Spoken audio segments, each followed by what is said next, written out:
Boop boop ba-doo ba-doo boop ba-doo boop boop ba-doo ba-doo boop ba-doo boop boop ba-doo boop boop. Everything seems to be working. Let me do a quick test. Let's do this as well so you can see me. Yep, I'm there.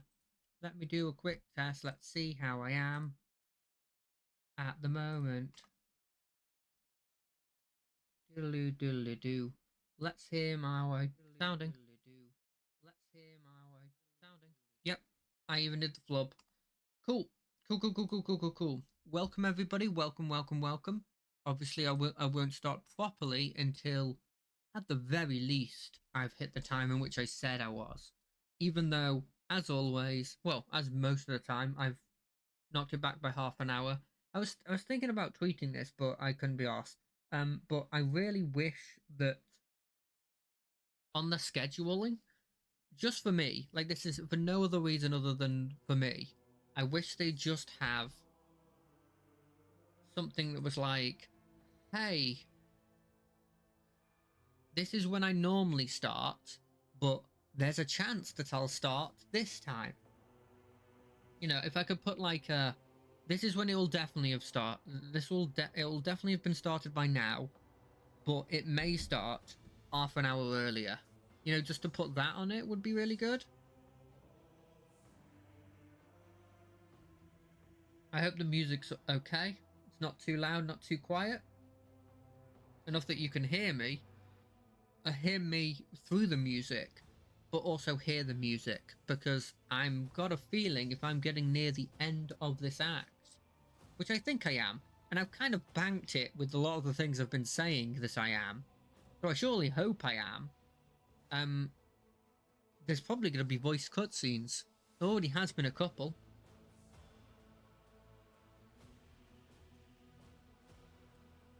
My guess is what's going to happen is, I know that where we left it off, I've got my big ceremony to officially induct me as the head of the Road Traders. The heir becomes the, I guess, king in this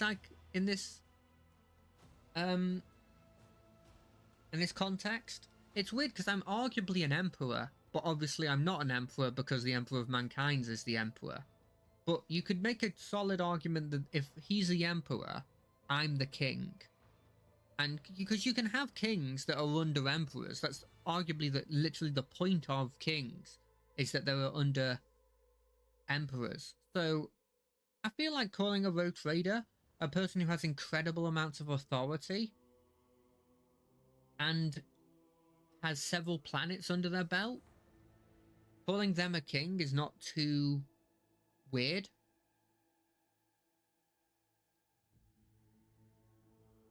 What I will say about it that I think is kind of cool, that I'm hoping that, what's the word? I'm kind of hoping I learn more stuff like this, is that I didn't realize that, I thought I was pretty knowledgeable about Warhammer lore. I didn't realize the rogue traders had planets under them. I kind of thought that they were literally just traders, like they were mercantile, and they were people who had extra authority because they were merchants, and they had this. I knew about the divine sort of like mandate that they had, the writ. But I just assumed that they were just merchants that took, you know, they were the transportation between planets, but they were like um, government mandated merchants. But they're not that at all. They're blimmin'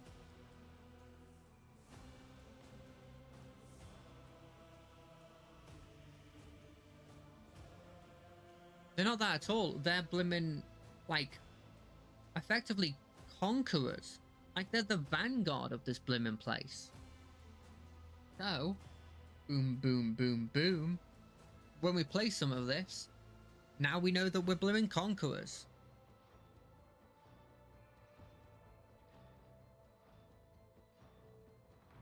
You know what's interesting about this game? It's one of the few games I feel like I've played that stats don't feel like they mean as much as as like abilities do. 5 boosts my strength up. It increases my damage by like 1, which admittedly the numbers are put quite low in this. Like, I think I saw Argenta, who does have multiple shots. She was averaging about, it was about 21 on a crit or something. But still,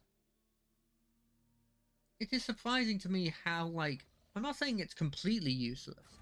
I'm saying that I feel like there's significantly less. The crew and football. I could do that, but that would imply going all the way to footfall for a person that I don't really care too much about when I'm literally here. So I'm not going to do it. I'm sorry. I'm sorry if you've come here and you wanted to listen to, you wanted to hear about Jay's story. I'm not doing it. I'm not doing it the full way. She's got a writ. I've done that bit. I'm already here. If the fast travel wasn't as annoying as the fast travel is, I think that's one of my complaints about this game, is that fast travel feels... It feels like the fast travel in this game is obviously made to be annoying for the sake of making it so that it feels like you have to make a choice about this stuff. But I just think it comes across as tedious for no reason. I don't mind the idea of like, oh, this journey's really dangerous, so that a fight might happen. Effectively having an encounter table, but making an encounter table that makes feasible sense, and that you can manipulate in a way so that you can go from A to B without having any danger. I don't mind that. I actually quite like that.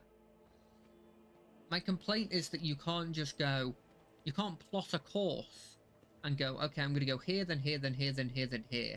And because all of this bit's, all of it's green, because I've used navigation insights to make it green, it's not a problem. Well, Master of Ceremony, your lordship, it is a great honor to serve you in undertaking a monumental and glorious as the Magna Assisio ceremony. Is everything ready? The palace's decorations are prepared and we are ready to begin at your command. The festive activities in the capital have likewise been arranged, and the guests of honor either have arrived on the planet or are awaiting invitation in near orbit.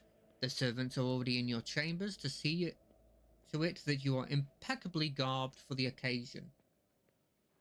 Then let us begin. May the Emperor be with us this day. We're getting attacked. There hasn't been a festival I've gone to that hasn't attacked me, so don't be surprised if I'm like, we're getting attacked, because we're probably getting attacked.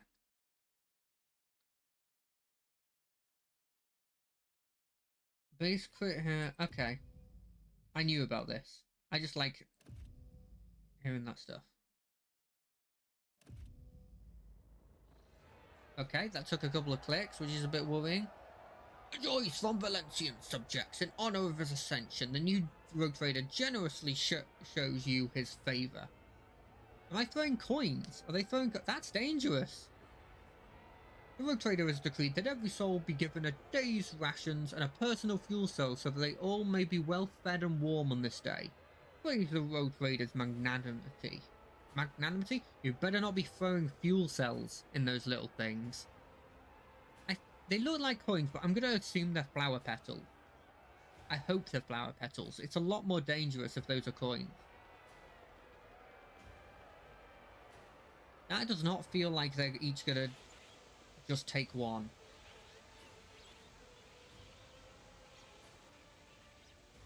I'd love to see those tanks in action, but I don't think I'll ever do it. I think it's too big of a unit.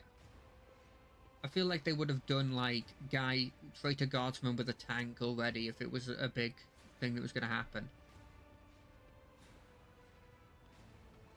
Is that Argenta next to me? The crowd bellow is The crowd below is rolling. Roiling. Their electrified exultations filling the air of Daggerus. Thousands of throats chant your name. You are the apex of this world and all others. Not all others. Amplified by 100 voxes, the voice of the master of ceremony booms. Rejoice, subjects of Daggerus. You have been granted the felicity of witnessing your master, a great honor bestowed upon us by rogue trader Wilbur von Valencia. Gracious savior of Daggerus and vanquisher of blasphemous inhumans, may their unholy kind perish in the flames of righteousness, except for the Eldar that helped me.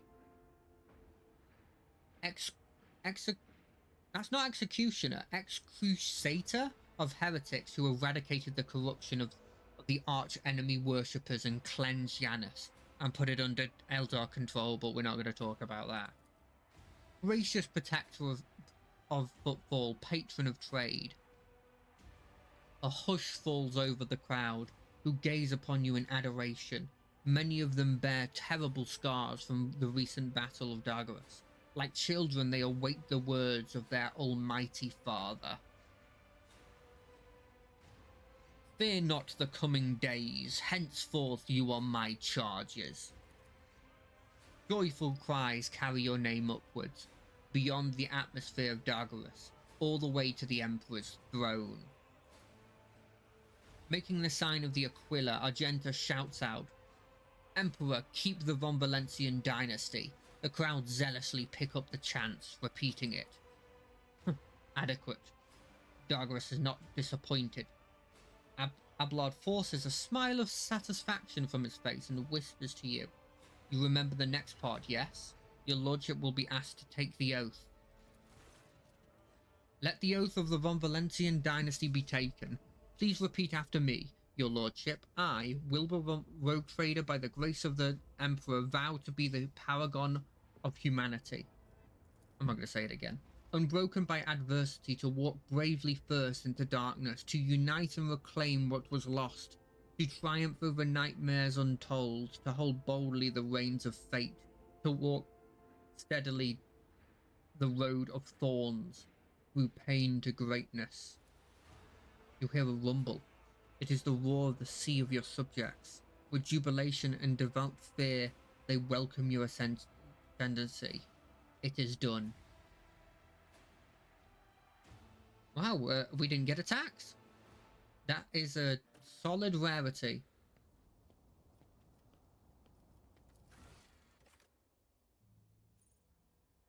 No, yeah, political see the opportunity presented to himself. Yeah, I can't do this one. Let us make our way into the castle to be greeted by my lovely guests and to show them the power of the Von Valencian dynasty. Through trade and negotiation, of course. No one's going to attack me here, because that would be insane. It'd be insane to try and attack little old me. Why would I wish to proceed to the courtyard? I want to go to my throne. Have I not done enough today? Look at all these people. Hey, there's Winterscale. What's up with him? What's up, Winterscale? Wilbur, there you are. Welcome to the circle where each member is as powerful, ambitious, greedy, and vain as the last. That is to say, the noble rogue traders. Yes, you have found yourself suitable company, Caligoth. At the very least, now you can enjoy idle diversions, boast about your power, and indulge in profane pastimes with one who is your equal rather than a member of the lower class. My servants have brought certain facts of the new rogue trader's biography to my attention. It may be wise of you to do the same, Caligos, unless you wish to face disappointment in the future. There is a hint of superiority in his eyes. In her eyes. Your ears are burning and your mouth is dry. She knows of the shame of your past. It would seem the meticulous archivists of House Corridor have performed regrettably well.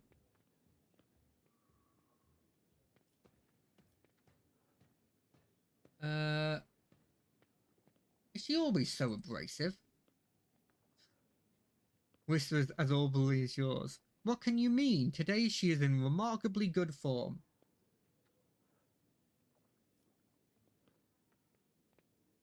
Caligos, thank you for your visit. As a sign of your gratitude, you could return something of mine that has been found its way into your pockets. Footfall Station sound familiar? All I ask you do was all I ask you to do was to help that crafty slug Vladimir deal with the threat of famine and not claim my property for yourself. You abandoned Footfall to its fate, and I saved its people from starving to death. You speak of salvation? You think that now Footfall is safe? I ought to make your proletariat bleed as compensation, but you've spited both myself and Incindera, and it is high time our dear sister curbed her appetite. For this I forgive you, but do not test my mercy again. It is not my strong suit. Thwarting Incinerators' ambitions deserves a worthy trophy. It is a trophy from a good hunt. You and I should hunt together sometime, so you can show yourself in action, New Blood. I mean, if that's a sniper rifle, I'm taking it. Thank you for such a wonderful gift, Caligos. Kill something important with it. That would be the best show of gratitude. Incendia, you seem to find me objectionable?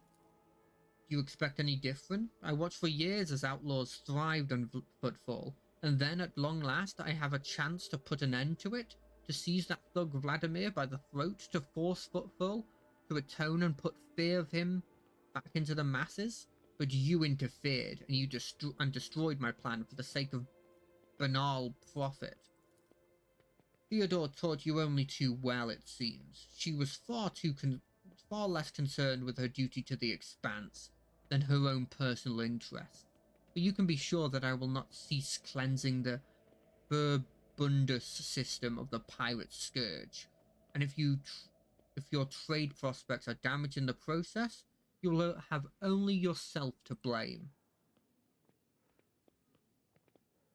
None are without fault, noble Incendia. What point is there in targeting someone for their turpitude when true purity can never be found? You threatened to starve Footfall. I brought them salvation. So which of us serves the Emperor and which their own unhealthy ambitions? Please, I will believe it no sooner than hearing word that half of the population of that den of heresy has been sent into the void's embrace.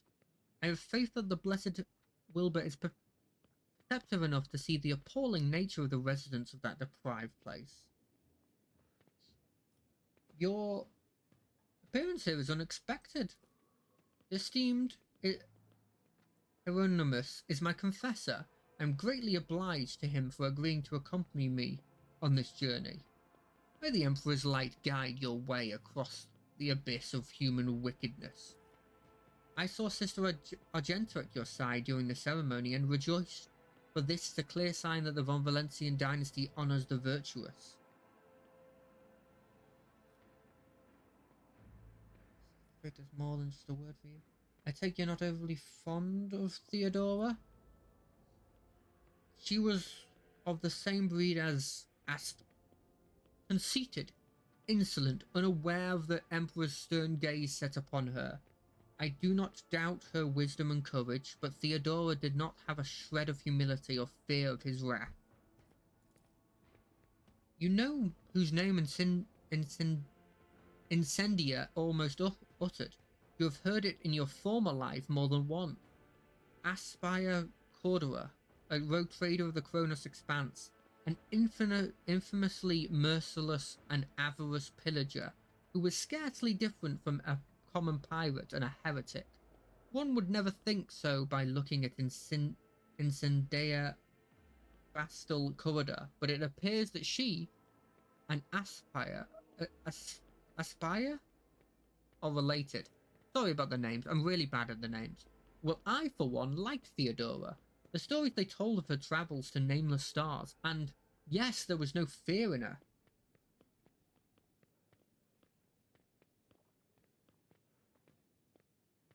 I kind of want to piss her off. I certainly heard the name before. They say she was an unrivaled plunderer and raider. I wonder just how much of her ways her successor has inherited. Example of contemptible aspire is a warning to us all. Even among rogue traders empowered by Emperor himself, a seed of preservation can blossom. Who is talking? You notice Incendia seemingly freeze and choke up at the mention of her, but the priest's condemning words causes her icy rigidness to evaporate and her dark eyes filled with righteous fury. That reprobate is my forebearer and my curse. She was a cruel, covetous, blasphemous monster. She fraternized with Xenos, she despised the faith, she robbed and slaughtered. She was drawn to dark secrets. One day she boarded her ship and vanished into the depths of the Cronus expanse. She was declared missing, but I know the bloody day will come when we see her battleship once more. I thank you for the visit. It will not be a long one, I assure you. Enjoy the evening. I must take my leave. Oh, believe me, I intend to enjoy myself to the full, to justify so long a voyage, if nothing else. Keep the faith, Wilbur. The Emperor protects. Sure. Who else do I have to talk to? I could end the reception, but I kind of want to see if there's anyone here who I know. Aristocrat. Who are these people? Hey, Heinrich. Marchesa Sorsbuck.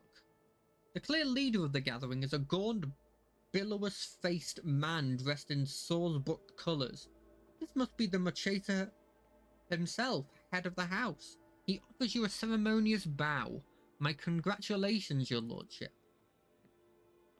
May the Omnissiah grant you understanding. The woman whom he is conversing, the one dressed in a robe with a gear-shaped adornment, is Terena Gaprak. It is difficult to read her face due to it being covered in numerous augmentations.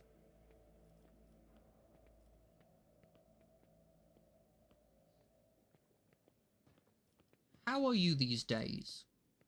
The corruption of Kivagama was a great blow to my family. The contemptible Cubris Nephilim betrayed our trust, desecrated the fort cathedrals, and took my esteemed cousin's life. On behalf of my family, I humbly beg to forgive you to forgive our negligence. I am ready to accept any punishment. There was something lurking behind Terena's repentant expression, a grudge. It would seem she was personally offended by the nightmare into which Cubis Nephilim plunged her domain, and she feels betrayed. Do your part to heal the wounds inflicted on Kivagama, and your house will be forgiven. I swear on the Omnissiah's all-encompassing insight, we will make every effort to justify the cost of its resurrection. It was only a year ago that none could doubt House Gaprak's usefulness, yet here you are on your knees justifying the cost. I'm surprised you decided to make an appearance here this evening. I am a servant of the Von Valencian dynasty. Had I not come, I would have committed an act of unacceptable insolence and damaged my family's honor.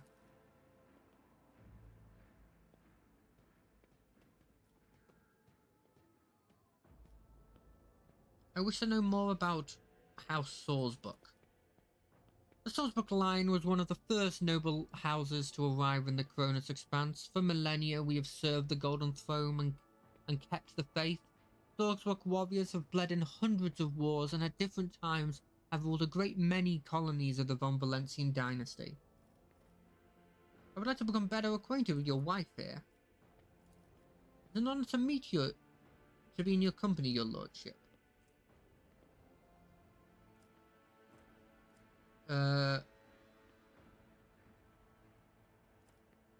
Why would I do this? My pleasure. Marchesa is lucky to have such a beautiful wife, perhaps more so than you are. Sure, you flatter me, your lordship, but I cannot say that it is not to my liking.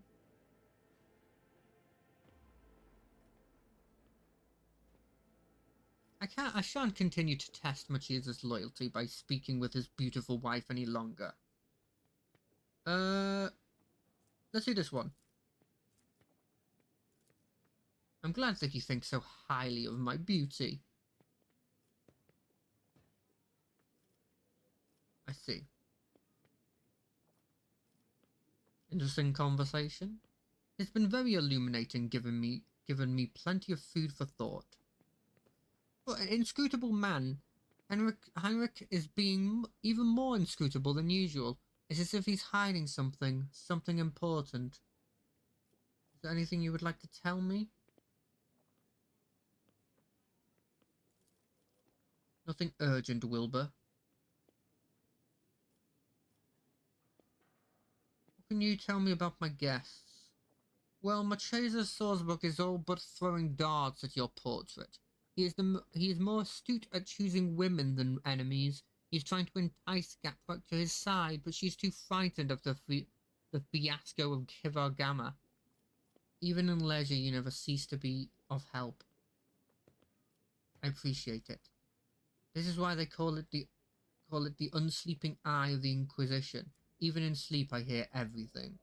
Wilbur, before the gala concludes, there's something I'd like to tell you. Be careful today. I sense that a wave of darkness will soon hit our defensive lines, and I hope that I will still get the chance to meet you there as an ally. Well, if that's not the scariest thing I ever heard, I don't know what is.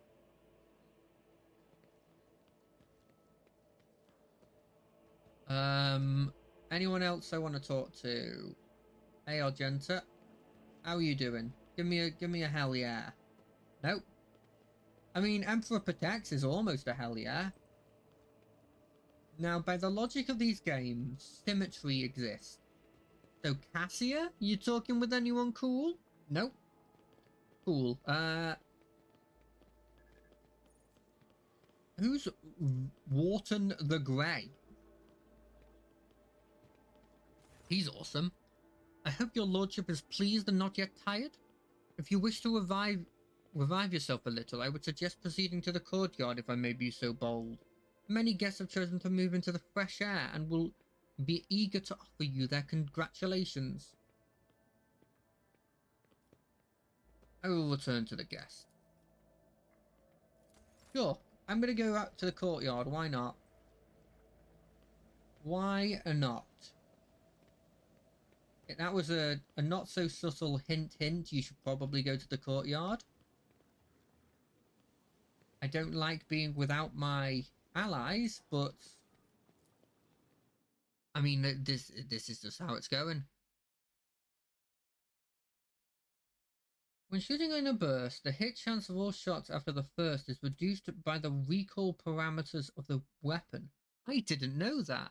So is that's the bonus that... The only thing I've seen that's mentioned recoil before has been that bonus that Pascal can give, which is actually quite interesting to know about. Yeah, greetings to me. Aren't I the best? Yeah. I like the H's. Who are these people? Governor Yerbund. Okay. I don't trust you 100%, but let's talk. Yeah. Governor Urban Driveston stands surrounded by highborn guests, like a planet orbited by many moons. All of his charm is directed at a man in resplendent power armor adored with the sigil of the Inquisition. But as soon as you approach, Driveston is the first to give you an elegant bow, getting ahead of the rest and in the expression of loyalty. This is a great day, your lordship. I welcome you to my palace, honored guest. Study the faces of the attendants. Why not? Driveston is obviously still the leader of the Dargos aristocrats. Aristocracy, that's the word. But judging by the courtesy he is showing to young Salzburg, he is clearly wanting to strengthen his relationship with that house. The senior Salzburg and Gatwick are whispering in another corner. Salzburg, whose family seems to be giving you the cold shoulder, must be trying to sway Gatwick to his side. which can be quite advantageous to Lady Gapfrak. After all, the disaster of Kivagama has left her family in an extremely vulnerable position. First and stand apart, their exclusion from the rest palpable. My greetings to the member of the Holy Inquisition. Oh, he's awesome. I like him. He responds with a dignified bow, his proud face calm and unfaltering. And my greetings to you, esteemed Wilbur von Valencia. May the shadow never darken the light of the Astromicon.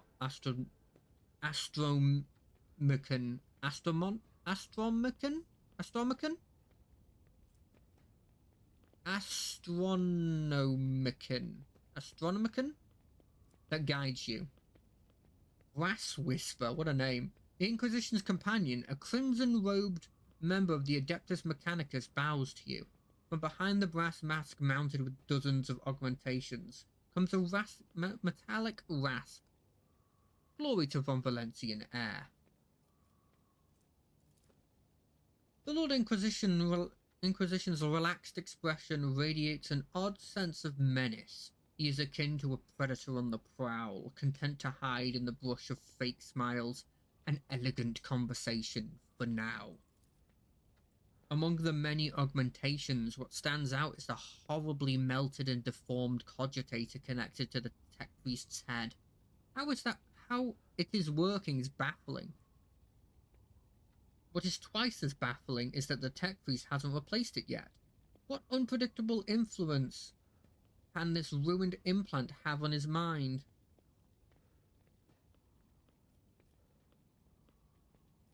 An unexpected visit, I wasn't told. I, however, have been told all about you. We have not been introduced.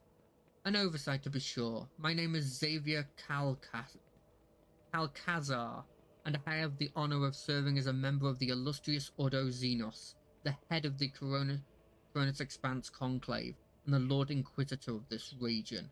It is my unending task to ensure this sector's readiness to meet external threats and resist internal corruption. Ooh, nobody tell him about the Eldar that are running Yanis, or the Eldar I have in my group, or the Dark Eldar attack that happened recently. And who is this member of the Honorable Priesthood of the Adeptus Mechanicus? This is Brass Whisper, which is naturally not his real name. The esteemed Magios is a member of my retinue. There are times when I am forced by my duty to the Emperor to deal with Xenos technology, and Brass Whisper ensures my safety in such moments. Works that have been desecrated by Xenos are dangerous. They warrant... His whisper cuts off, replaced by a heavy, ragged breathing. It seems that the tech priest's quiet voice is not an extravagant quirk, but rather a consequence of some injury. After catching his breath, Brass Whisper continues, warrant due caution. Enjoy the party. This evening will certainly be illuminating. Steve, I'm not gonna say, hey, I'm ready for your gratitude now, because that feels like a bit of a dick move. Do I know what this tank is? It's a Leman Russ, also known as the Scipion Punisher. I didn't know about that. That's actually interesting to learn about, actually. What the fuck just shot? Oh, they're doing the firing range. Okay. What is this? Okay.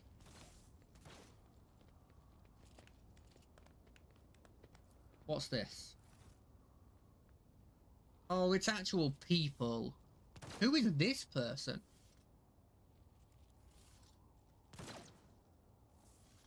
I don't want to be shooting these. I wish I was given the actual option to choose to shoot them. Yes.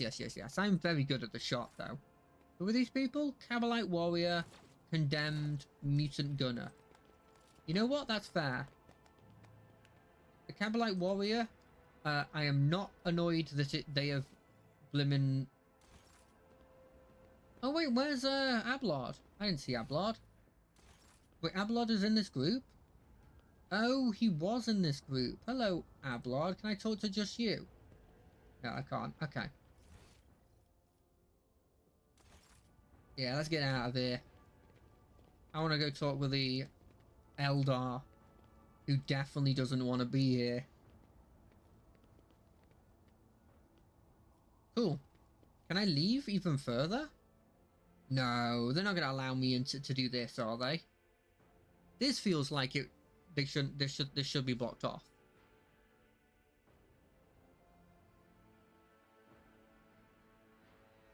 Although I'm kind of worried about how long it's taking to load. It kind of makes me feel like something's happening. You know, something big's happening. Oh. That's why. Fair enough. Let's see if I have done enough for to start the next cutscene. You know. Because let's be honest, that's why they wanted me to see the Inquisitor. What do you think of the Inception?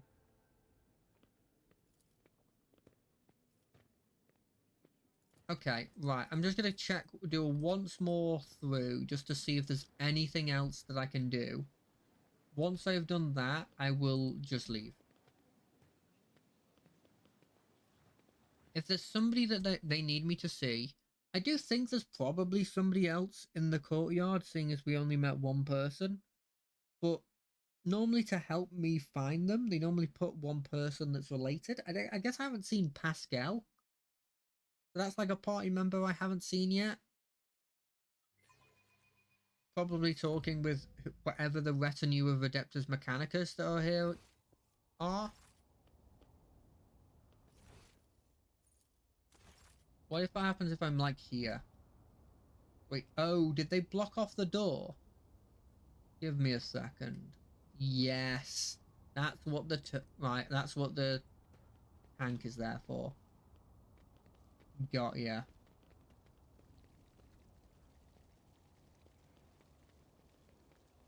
Yeah, there's Urban Drivestem. Oh, it's the boys.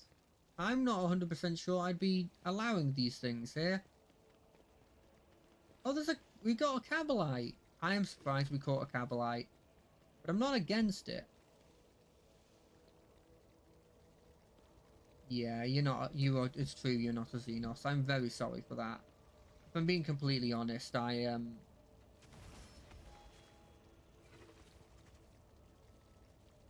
very sorry for that. Oh, a Confessor. I don't think there's anything else here. Like, he was a big thing that they were talking about. You have this. The only other place you can go is like... I've talked to these people, I've done that stuff. I've talked here. All of these people aren't named, so they're not really important. For some reason we have pictures of seemingly Eldar. And then, what is that, Cyphus Cain? That'd be kind of funny if it was. Nope, cool.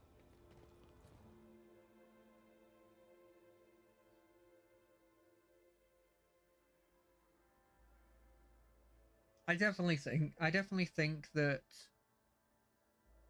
there isn't really anything else I can see outside. I'm pretty confident about the outside place being cleared, really. I will check one more time inside. But I worry that it maybe is just like... They're just making sure that, at the very least, you know that there were more options that you could have done in that conversation. Because there was like the go look at some stuff. I go see if Pascal has done anything cool, or if there's anybody randomly in my room. Just on the off chance that somebody randomly walked into my room. That'd be kind of funny. Anyone in here? Anyone in this open secret room that I randomly am leaving open? No? Cool. Don't you just love it when your predecessor was definitely a good person but had a secret room, and in addition to this secret room had an additional secret compartment in the secret room? I will say, if your secret room involves going near a bookshelf, I can understand why you would have a second secret room. Hey!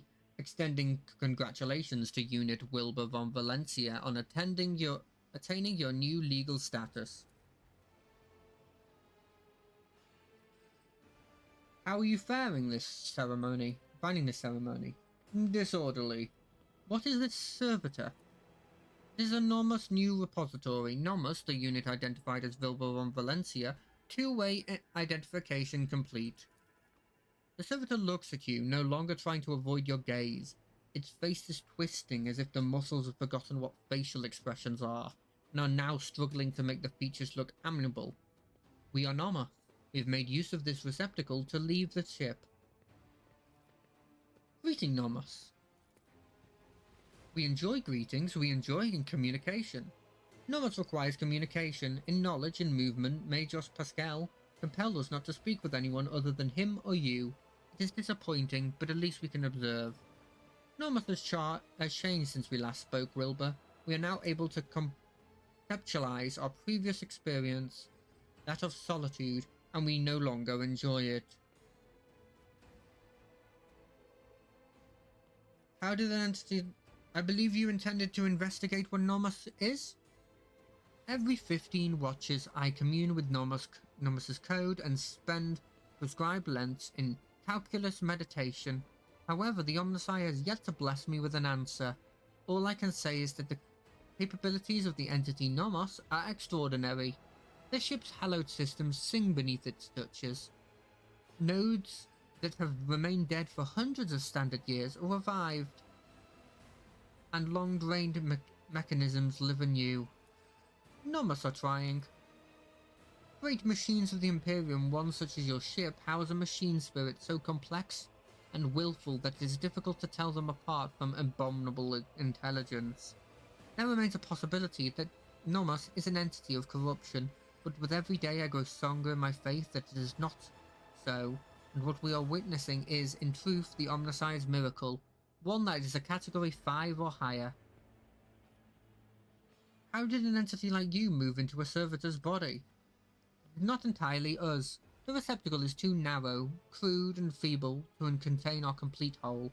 The existence of Nomus requires a space of connections.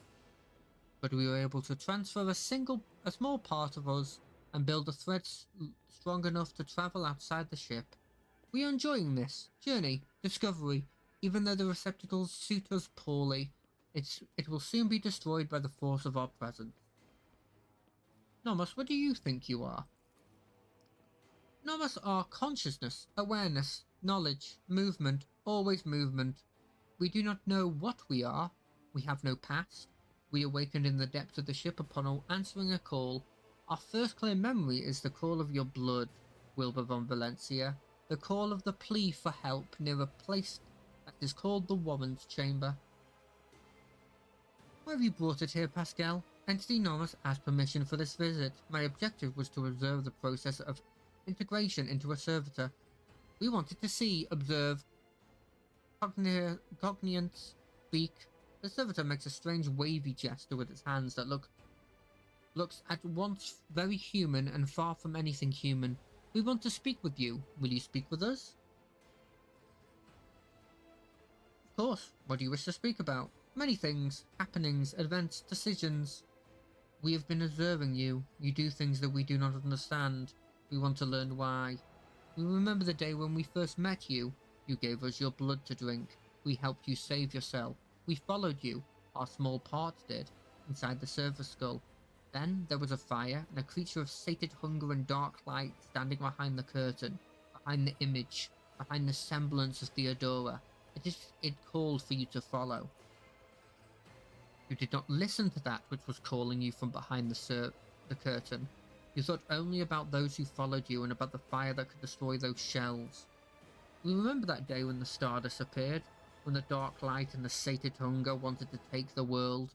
Rykard minus Minoros was its name in the ship's data. You ordered that the human shells on this world be saved, even though the dark light was coming closer and could have consumed both the ship and Rykard Minoros. We remember another day. We awakened inside the ship. We lived in its systems. Then we tried to emerge into a servitor like this one. There Then so many of our receptacles were gathered in one place. You ordered to have them killed. You felt sad. This is what we have seen among many other things we have begun to understand. We think that we have that which we do not that we do not know everything about humans and you, Wilbur von Valencia. We have tried analyzing shells and defining sets of their needs and fears, their simple functions, but now we think that there is more, that there is another side that we do not see, a notion that is larger than what we can compute, something that stands above fears and needs, something that drives them. We envision this larger notion as a light, a web of light that connects humans. It may seem almost invisible, ephemeral, but it grows stronger when they are threatened. This web is always on your mind. When the darkness comes, you want every thread that extends from you to shine bright so that those who follow do not lose their way. Whenever a thread breaks, it saddens you. Does Nomus understand correctly? Yes, you do understand correctly. Every thread that connects people, every life, their value is beyond measure. There is no greater reward than guiding others to salvation, when all that surrounds us is darkness. We knew we could understand you. Light and movement, connections and help. We are enjoying this. Perhaps we too are connected to you. Through blood, through life. Thank you for speaking with us. None of us are grateful. We cannot continue moving on our own.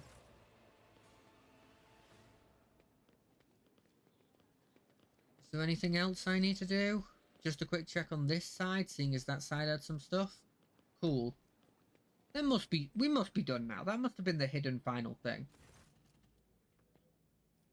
Okay, hold on a second. Let me check everyone here. I've talked with you, it wasn't anything. I talked with you, it wasn't anything. I talked with you, and talked with you, and I talked with you. That's everyone. I am weary and wish to retire to my chambers. Please allow me to escort you, your lordship. Am I gonna be killed in my lordship's place? Am I gonna be killed after less than a day? I actually think that that's very likely.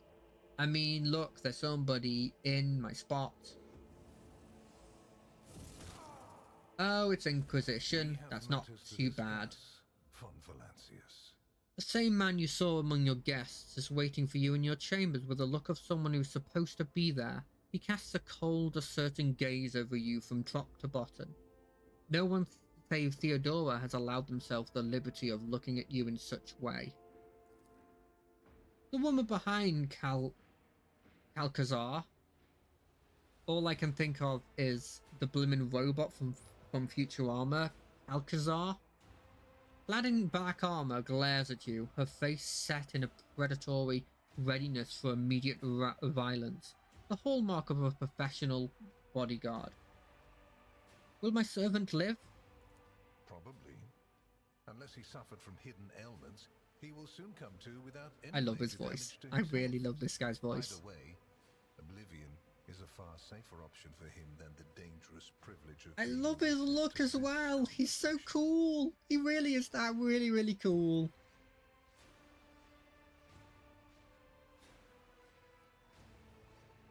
If the Inquisition wishes to talk to me, I'm glad to be at its service. A commendable openness to cooperation. It will be taken into account. The Inquisition's sharp gaze is fixed on a point directly between your eyes. Master Van Kellox has spent enough time with you. He will vouch for your words. What stands out from your recent accomplishments is the suppression of a rebellion on Janus, the battle against the archenemy's minions on Kiava Gamma, and, of course, the unusual interest the Drakari have shown in you. Then that is what we will discuss.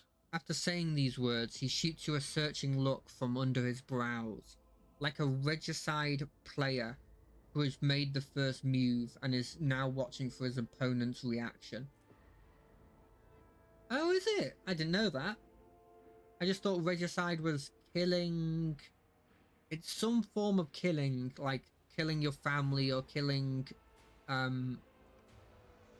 like the royalty or something like that. What do you wish to know about the events in Janus?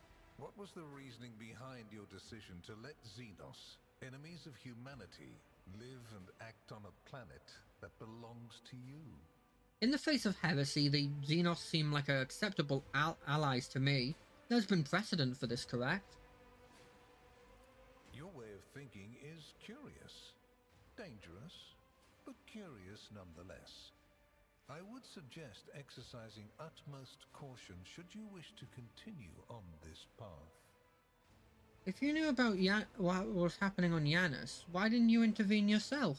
I cannot satisfy your curiosity without disclosing information of the utmost secrecy. I understand. I will say only this. We had the situation under control. There is a tangled knot of perilous events in progress in the Coronis expanse. Plucking even one thread must be performed with great precision and caution, without any room for error. Got it. Because you do not want know to the know the price of such an error. Such a cool or what voice. forms it I might fuck, take. I will follow this guy into hell and back. What questions could you have for me on Kivaba Gamma? Places touched by chaos must be purged with fire and condemned to oblivion. Kiava Gamma should have been bombed to Kiava dust Gamma, and pronounced okay. a forbidden world. However, you decided otherwise and restored the colony's operation. And you didn't even go to the trouble of hiding the traces of the neglect committed by your dynasty. After all, it was House von Valancius that gave Cubis Delphim so much freedom that he sank into seditious heresy. What was your rationale? Let the priesthood to which Cubis Delphin belonged answer for his crimes. The Adeptus Mechanicus would do well to watch their members more closely. Clever. Alas, everyone guilty of negligence within the ranks of the priesthood of Mars has already been identified and punished. Right now, I am assessing the actions of your dynasty. I hope you realize that we're talking about more than the fate of some colony. I care not for a single planet, however profitable and populous. But should corruption raise its head again on Kiava I understand. and I try can't to let a spread, precious bit of I my will colony burn it disappear. away. And you will be guilty of criminal negligence. I got it. And the machine? You destroyed it. Why? So much invaluable data lost. In Master Van Kellogg's dispatch, he reported that he made you well aware of how important that data was. And he clearly requested that you not interfere in the investigation.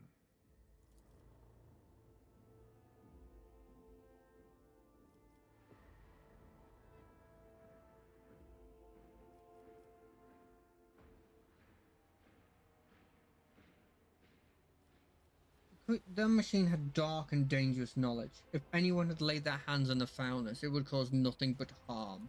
You consider yourself more competent to assess this risk than myself or Master Van Kellogg's? A curious assertion. I don't care. Look, mate. I'm pretty sure even with just me, I could take you. I'm that arrogant at this point. Drukhari have shown an interest in me. Are you referring to my ruined capital? Yes. The enmity between you is a known fact. But there is another way to look How at does he it. pronounce it? On Veabos 6, you met the Veabos Archon 6. of a mighty cabal, whose presence there seems strange to begin with, and lived. You subsequently encountered a number of her closest henchmen. Yet, again, you survived. Your capital fell victim to a nefarious attack. Nefarious? Is that how you say it?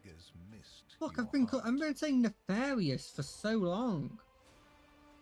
Such remarkable luck. To be a personal enemy of such an influential Xenos. To have been attacked so many times and yet make it out alive. So remarkable that one has to wonder, am I watching a spectacle? Could all these thrilling massacres be an alibi of sorts? Meant to establish you once and for all as an enemy of the Xenos? Do I go and aggressive? never their ally or even their agent? Or this one? I can either go with I'm waging a war on the Xenos, a war to the death. My worlds are being plundered and desolated. If that brands me an apostate, then I invite you to be my judge. or do I go with, I admit no guilt, but I agree that it does seem suspicious? At least you're not denying the obvious. That's a good start. Just remember, should you wish to repent, I will accept your confession with as much lenience as I accepted your words just now. Have I answered all of your questions? Far from it, my dear. The questions are manifold. How did you You manage to survive the battle that claimed the life of Theodora, who was so much more experienced and skilled than you? Okay, I can answer that. Is it a coincidence that you and you alone then made it out of the trap on Rykad Minoris? How much truth is there in the rumors being spread by the heretic Kunrad Voitvir about you? Voitvir. Why did you choose to ignore the warning of a member of the Inquisition that a protracted sojourn near the dying Rykad Minoris could bring corruption down upon your ship? Were you driven by your concern for the people or forbidden interest? For the people. Was it virtuous of you to allow the warp-stricken Voidsmen to join your crew? The ones who served on the ship that was turned into a trap for you by Kunrad Voitvir? Isn't it possible that they were part of the blight he had sown? Possible. I took the risk. The very existence of these questions would have made many of my colleagues doubt the quality of your character. But it won't in this case. Okay, why? Your transgressions are sufficient grounds to bring you before the Inquisition's judgment. And believe me when I say that if you fail to draw certain conclusions from my words, this is what will eventually happen. But for now, I am willing to show leniency. I wonder if I went which full is rather uncharacteristic. full like dogmatic, that I would just not be questioned. I hope you appreciate the generosity of this offer, as your predecessor once did. Theodora cooperated with you? And benefited greatly from it. The warrant's power is not without limit, and neither is the protection it provides. All those mysterious expeditions, interesting. That maybe makes her a lot more more trustworthy than I actually expected. Because I think it's very unlikely that this dude is heretical in any capacity. Let me demonstrate how it works.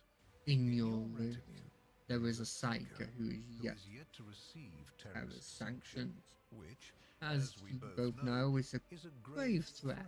And a blasphemy Sorry, I shouldn't to the talk. laws of the Imperium. I am Yeah. aware of this secret, but I'm not displeased in the slightest. And so she lives on.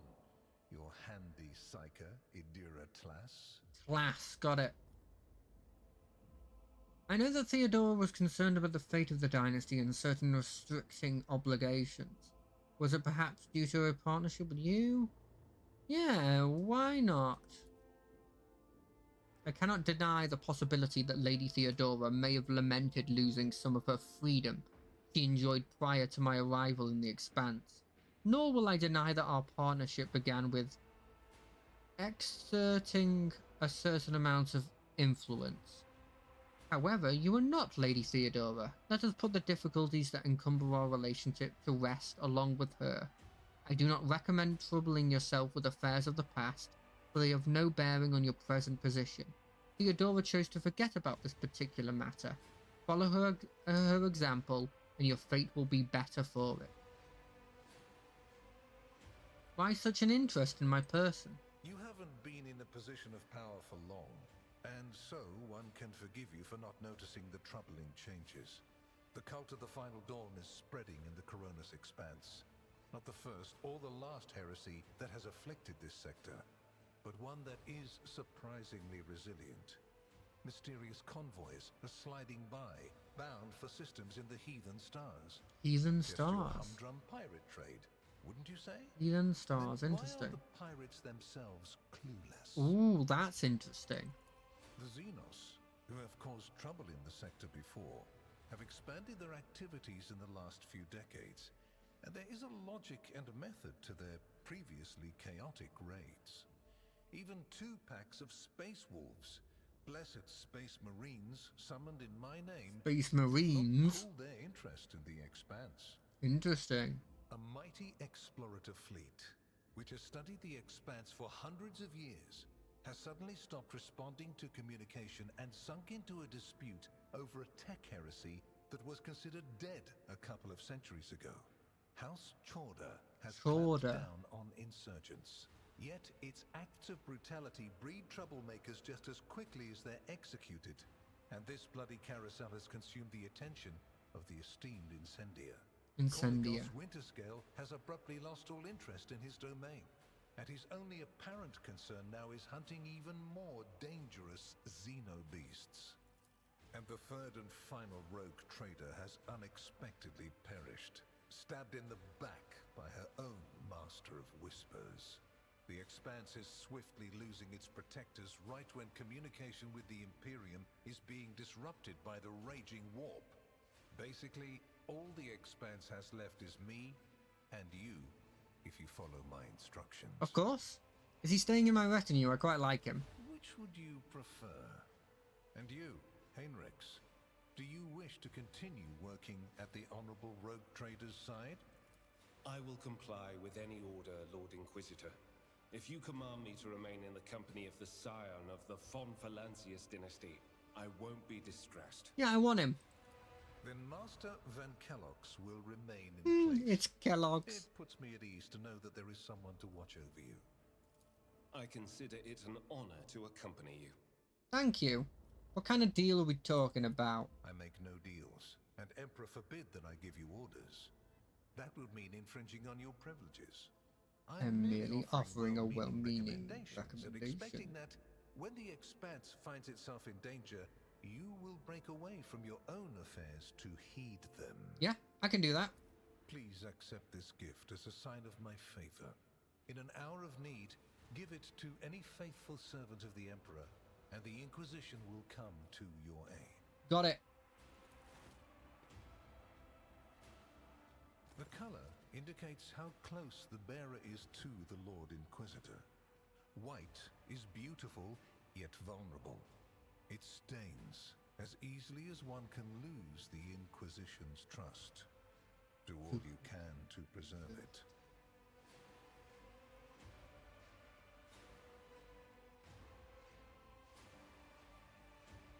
On behalf of my house, I, Wilbert von Valencia, hereby promise... no.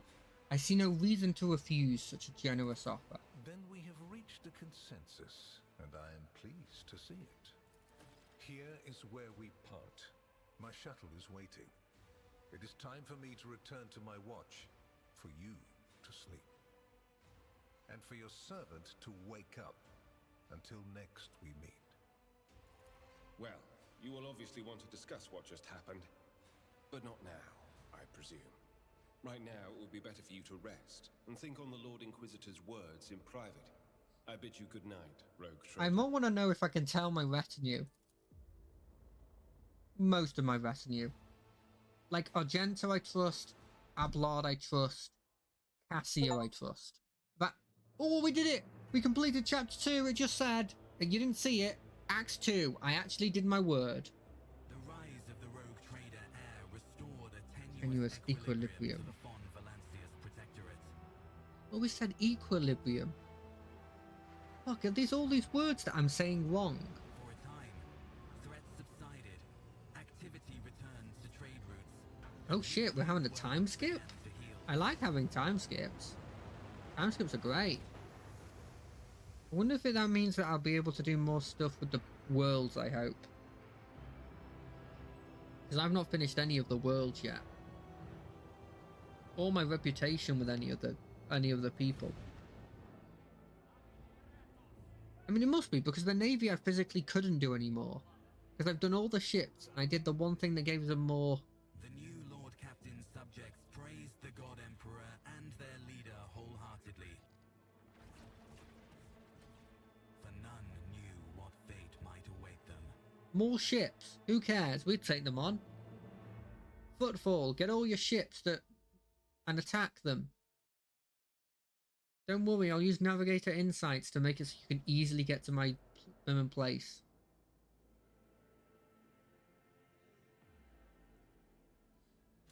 We've been attacked. You've spent the first few hours of your morning listening to the High Factotum lengthily report on the latest trade exchanges, arrangements, disputes, and countless bureaucracy procedures. From outside the illuminated, tightly closed windows, you can hear the muffled sounds of Dagorus and its everyday life, the life that has been passing you by lately, as you have been preoccupied with the affairs of your protectorate from dawn till dusk. Clementia barely contains a yawn. Once Gareth Ganrock had finished, she pulls out her data slate. Thank you for your report, High Factum. Factotum? Your work is highly appreciated by both everyone here and the Adeptus Administratum.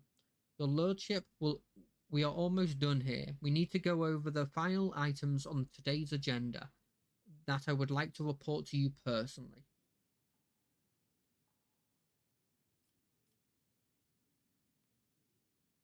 Truly, the God Emperor has blessed me with diligent subjects. Speak.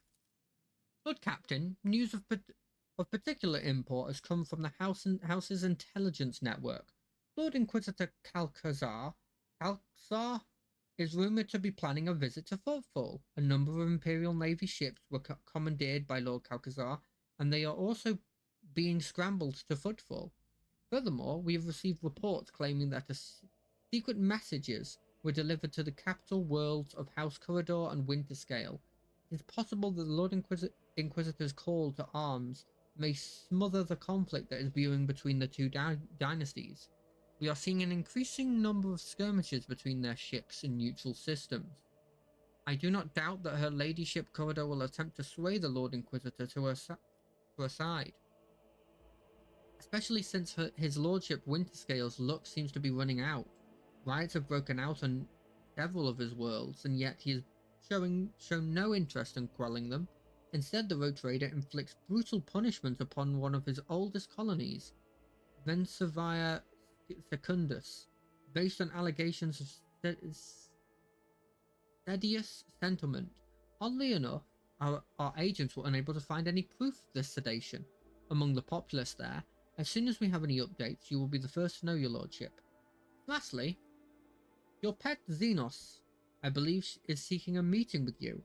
She has the audacity to defile the Rogue Trader's palace with her profane presence, and refuses to leave until she has spoken with you. I would never presume to be able to read the emotions of Xenos, but the Eldari appears perturbed. I believe she mentioned a void ship of some sort. It may be best if she told you everything directly. And with that, please allow me and Master Danrock to take our leave. Perhaps that last request will serve as a welcome distraction? Indeed, your lordship's stay on Dagorus has been rather long.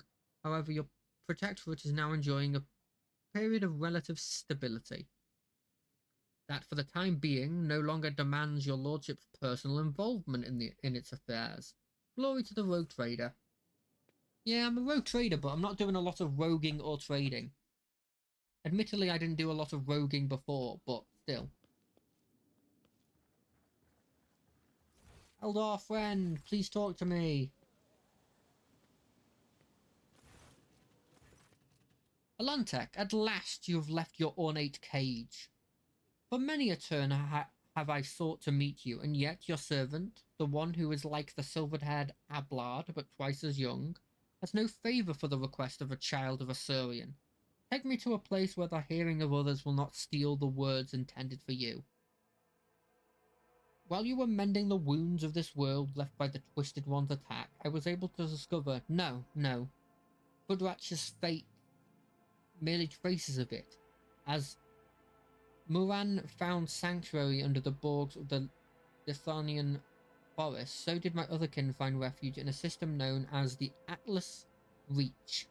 We must make journey there with haste before the new dangers destroy the witnesses who can show me the way to the lost Crudorach, whose fate remains shrouded by the stars. Their knowledge is the sole thread that may lead to the truth, Alantec. I ask your metal-winged ship take me along that thread before it tears under the strain of time and circumstance. Give me the coordinates. I shall take you whenever you wish to go. You will? Thank you, Alontek. If the path indeed takes me to the truth, I will be indebted to you. A rare happening between our kinds. I've got nothing better to do, and so doing this feels like the right thing to do. Unless they're going to try and do that thing that I really hope they don't try and do. Which is the whole, hey, you could do this, or you could piss off the Inquisitor by doing this.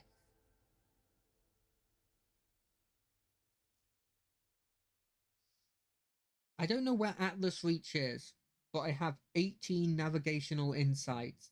I feel like that's enough that I could get anywhere. I could do a jump from where I'm at right now to there if I wanted to. My only worry is that somehow, if I do that, it also just gives a room for the ship to do the same thing back. That would kind of be scary, actually, with how much I've linked up my systems. It'd be a cool mechanic to, like, I guess, would it be a cool mechanic? Because it's giving you a bonus for not doing what... It's giving you a bonus for not doing what you should do in this game. For doing a challenge run for some reason. I maybe doing such a thing would be kind of bad. Where is Atlas Reach? Is it here? No.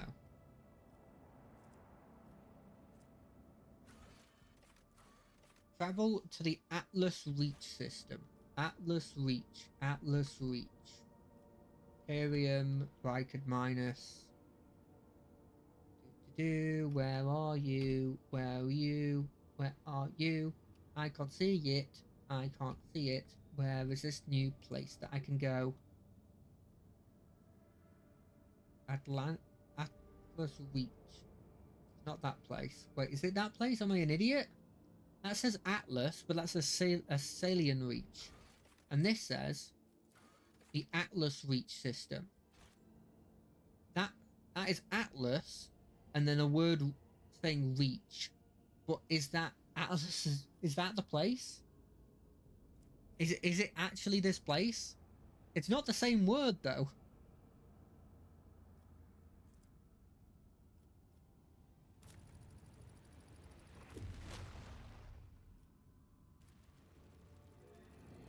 I know that I'm probably going to regret doing that, but I'm doing it anyway. Is this the place? It's hidden, and it doesn't have the quest marker on it.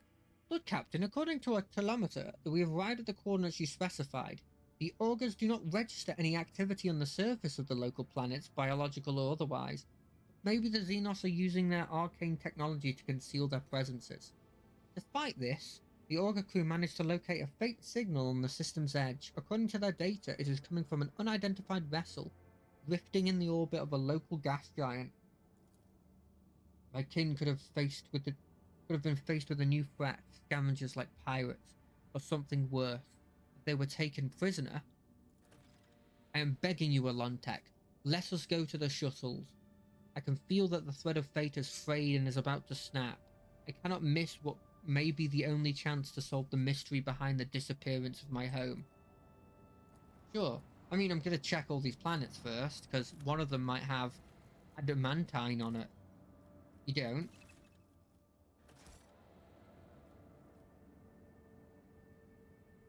At the moment, it's impossible to remove trophies from cargo since communication with the... Okay. I don't care about plasteel.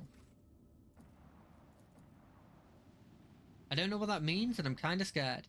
There's an unusual cluster of binary asteroids before us, rich in rare minerals and materials. They are moving in a fairly stable orbit, which suggests the possibility of constructing a mining station inside the Tadrift. Great. Is this the logic? Oh, what the where gets 12 adamantine? Yes, please. Yes, please. Is this the vessel they're talking about? Probably. We're going to ignore it then. Lord Captain, reporting of void ships have passed through a cloud of cosmic dust of unknown origin. Unfortunately, the dust particles were covered in an icy shell that is frozen into a thick sheet on the void ship's hull, blocking some of its technical vents. It will take time for the servitors to clean the ice. Until now, our maneuverability is somewhat reduced. Damn. Is this trying to tell me that I probably shouldn't go into every one of them? That's gonna screw me over in this, isn't it?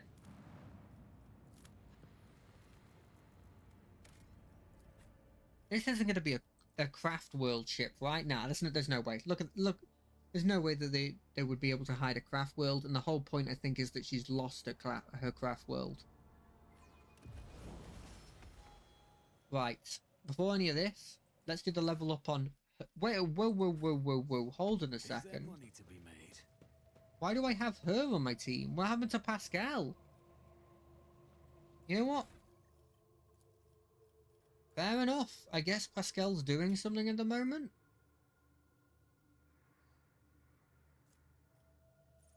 What do I want to do here? Grenades cost less. No.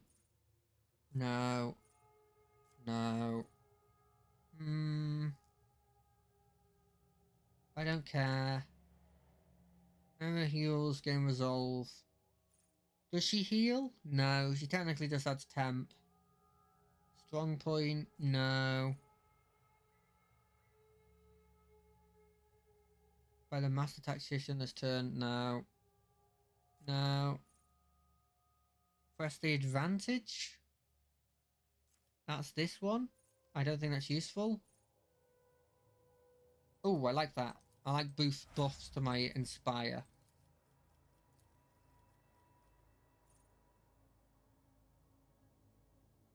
Is there any buff to that distracting thing? Because that was quite good. Ooh, I like that, actually, because I think I make them priority targets. I could be completely wrong, though. That's useless. That's useless. Ooh, what's this, actually? Okay, you know what? Let's give her some armor. She might be good if she has some more armor. Keep your wits about you. I don't like that I have her on my team. Your lordship, Rogue Trader, what brings you to our humble abode? The lanky, haggard-looking officer with a sunken cheek stares at you in fright. His body is shivering as if from a feverish chill, and his eyes are darting back and forth anxiously. Stop shivering like a leaf in the wind, Monkai. Answer me. Have you seen others like me in this system? If you have, tell me where, when, and under what circumstances your path crossed and diverged afterwards. The officer's eyes widen at the sight of the Eldar. His face grows even paler than before, and his lips move in a wordless prayer, unable to utter a word in response. A whirlwind of orange and blue torments their soul. Can you not feel it gusts in the air around us? Its hues are terrifying indeed. What did you just say, Rogue Trader? How would a mere officer know who's standing in front of him? Who are you? We are...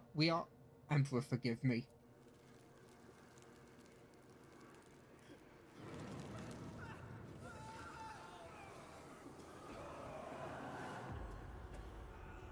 Wait, are we going to be knocked unconscious? What the frick is that? That knock us unconscious? I'm beginning to think that your kind is eager to step into our snares. Oh. This is why maybe Pascal didn't come with me, because he wouldn't be done in by this? You gasp, sucking in the poisoned air, each breath scorching your insides with liquid fire from throat to lungs. Every cell in your body is engulfed in maddening pain, as if you are being doused in molten metal, skinned alive and subject to yet another form of torture. You hear sounds coming from somewhere far away, the moans of your people, the shuffling of bare feet, and light footsteps slowly getting closer. Rogue Trader, a long-awaited meeting indeed. You can barely see anything through the haze of agony, but you still remember the voice well. The voice of the Xenos who devastated your capital world. Maranzar's face is hidden behind a helmet, but his tone leaves no room for doubt. He is smirking. No! What have you done? Are you dissatisfied, my kin? I promised that you would have your precious Quackworld survivors, and so you will. I will take you to them. I might even be there to witness your jubilant reunion.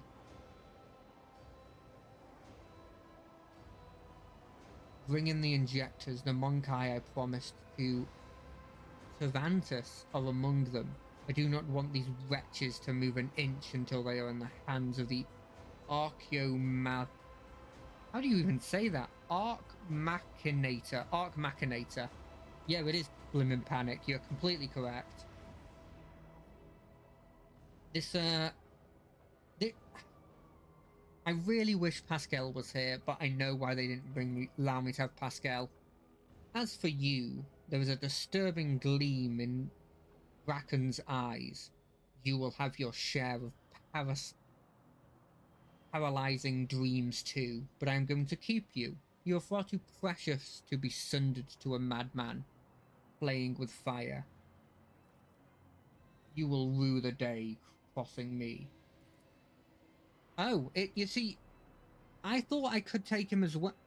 It was just a bit weird because normally it defaults to what my team is normally, but it didn't default to having Pascal in this group. I just assumed it was because the gas mask would mean he wouldn't get done in by the poison or something.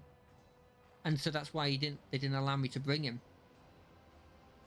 Disappoint me, Monkai. I heard the pleas of millions and the curse of billions. You can do better. His last words fill your head like a deafening echo of a ship's siren. The gas creeps deeper into your lungs, eating away at them hungrily. As the agony spreads down your ever limb, you are suffocating. Are you enjoying the sensation? I had this poison made for you. Who could have thought that a Monkai would one day earn such an honor? Special gift from a Draken, but your suffering, I knew the taste would be exquisite. Were I to add a touch to the Drukhari's talent for extracting anguish. Oh, is this going to be a big thing? Okay. Yeah, I haven't learned anything about... Oh, thank you for the follow, by the way. I haven't learned anything about anything in Act 3 or 4. I knew bits and pieces for Act 2. I'm hoping the difficulty goes up a bit, because I've been having an easy time, and I'm not good at this game. However, there will be a time for that later. No matter how I wish to play with you, one after another. Oh God, no. That doesn't fill me with, oh no, that doesn't fill me with, good feelings, seeing you laugh in response to it. Oh no. Okay, no matter how I wish to play with you all, one after another, I need you for a purpose, Rogue Trader. Kamara awaits you, all of you. Mandrakes, take them, leave none behind. I'm assuming this is obviously always going to happen, but I wonder if there was some way of me making it happen slightly differently. Like, maybe I would have been able to see it coming and get put a bit of fight into that attack. Yeah, it'd just be interesting. Oh, this doesn't look good. I don't like the effect. Your consciousness emerges from an ocean of darkness and nightmares, as if someone's powerful hand reached into the depths and brought you into the light. In the dark room, long and angular shadows move around and exchange remarks. One of the shadows approaches you, ripping apart the veil of pain and revealing features that look familiar to you. You are awake, Monkai. His voice is sickeningly sweet. He is looking at you with idle interest, rolling a soft and milky-coloured object from one hand to another. Our toxin masters spared no effort to drag you out of the induced dream. I must commend the Nightmare Weavers. The emanations of fear you exude in your delirium are worthy of the highest praise. However, it is time to finish what you were brought here for. It is time to work for the good of the Cabal, Rogue Trader. Where are the others? What have you done with them? I do not know, Rogue Trader. Perhaps they are extruding suffering in one of the choruses of pain and torment. Perhaps they are rolling in one of the vats on the tiers below. I care little for their fate. As for your little friend from the craft world, oh, you were going to meet her soon. No, she's the worst person in my group. Please, no. I don't want her in my group. I just bring her because I like her character. She's not good. I wanted... Give me Argenta instead, please. Argenta or Cassia. Any of those, please. What do you want from me? Only the truth, Monkai. So very simple, is it not? A little honesty before the powers that be. I have the tools to extract the most covetous mysteries from the deepest recesses of your mind. But I am not interested in your personal secrets. I only want that which will protect my Cabal. Why am I still alive? A good question, Rogue Trader. You are my tool, you see. A sharp and narrow scalpel that will cut away the festering boil on the body of my Cabal. I spare no effort to set up this performance, the witnesses, the spies, the agents, and a small bargain to guarantee the result. All that is required of you is that you quietly play your part. I even go so far as to put you in your native surroundings, in a manner of speaking. But if I see you stepping out of your role, I'll make sure you bitterly regret it. I might be better... Maybe I might be able to play my role better if I actually knew what it was. Oh, if there's one thing you need to know about me, I very quickly make judgments about characters and then stubbornly keep to them, even if the narrative says otherwise. It's a bad quality, but I'm trying to stop myself from doing it. You Monkai hate creatures alien to your kind, and this hatred is fueled by a primal fear and awareness of your insignificance. To us, you are cattle that exist to be butchered and to entertain us. Sometimes we use you in our little games, but to involve your filthy brutes in the politics of Commonwealth, let alone in feuds between the Cabal, there are few worse ways to bring dishonor to oneself and one's Cabal. Yeah, I understand the not black and white thing, but I always get frustrated when there isn't a decision where it's just objectively good. But yeah, I need to get over it, and I know that is not a thing in this game. It's not a thing in the setting of Warhammer in general. There's no objectively good thing. From the first day I saw you, I knew you were being controlled by another hand, far too experienced and flexible to belong to another Monkai. You stayed ahead of me and anticipated our moves, fought back with surprising skill, and I can guess. No, I know exactly how you were able to know so much. Only one creature was sufficiently aware of our tactics and raid plans. You will help me expose her and restore the Weaving Tempest to its former favour. I'm 90% sure the person guiding me is probably like Tzeentch or a Greater Demon of Tzeentch, and that's not who you're talking about. Can I persuade him? Not a chance. I'm not even going to try it. There's still a chance. How about we make do without roles and posturing? There is still a chance to strike a deal. You're trying to hold your own even in face of overwhelming force? How touching, but enough talk. The Drukhari gestures to one of the shadows near you and your head is forced backwards. Maranzar brings the hand holding the strange object closer. You manage to make out translucent glossy skin, pulsating organs beneath, and a little head with a serrated jaw before the Drukhari passes the larvae into your face. Wait, is this the second game where I'm going to be infected by a parasite that's like a big RPG that came out recently? Are they Baldur's Gating me? They better not be Baldur's Gating me. Although when they said bluish flesh, initially I thought, oh god, they're putting some Tau in me, but no. Oh, I thought I was pretty decent at carousing.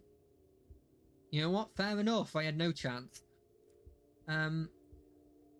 Sensing warmth, the creature springs into motion a moment later. As it blindly pokes at your skin, it discovers your nostrils. I am getting blimmin' Baldur's Gated! And rushes forward, stretching the skin and tearing through the mucous membrane. Unbearable pain overwhelms you as the larva begins to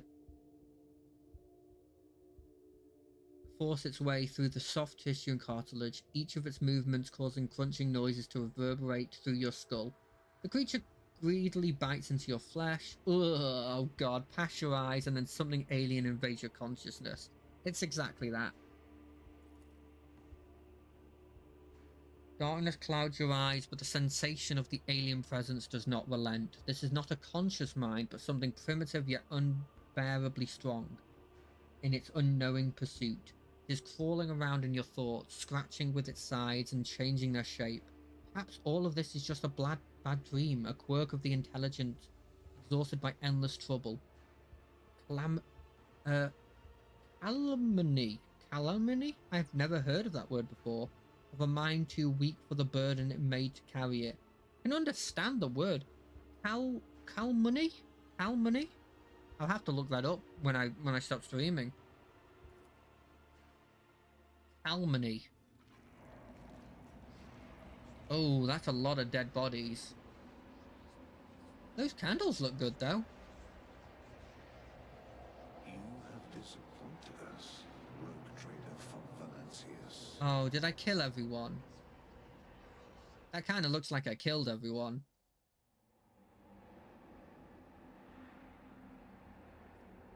Oh, probably actually should select the guy. Lord Captain, we received a message from Dargarus.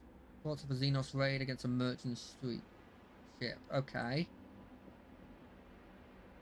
Any more? New message. Lord Captain.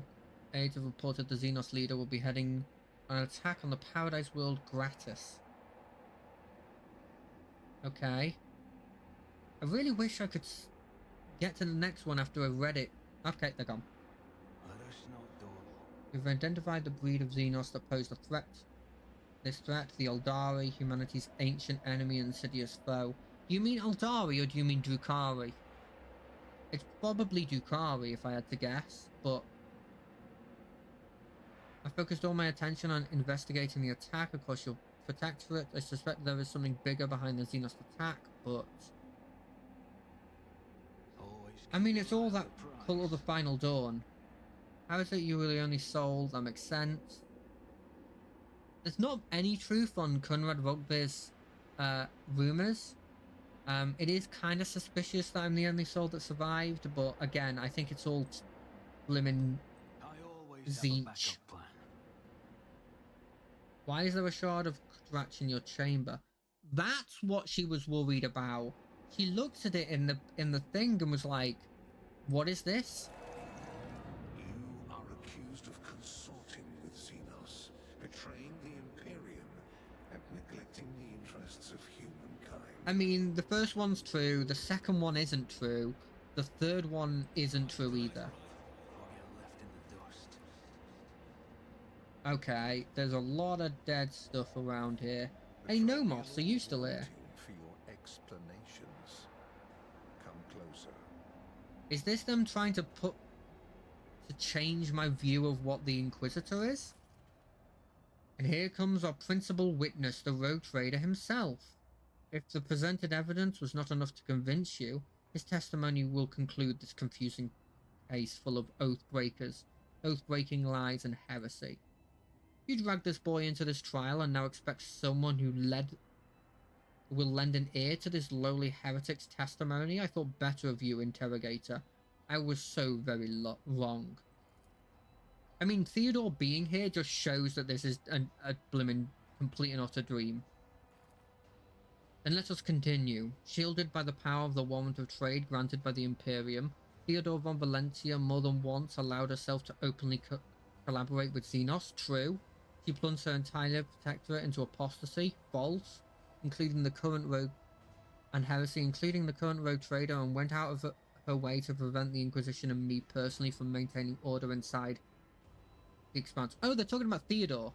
Yeah, she's completely horrendous.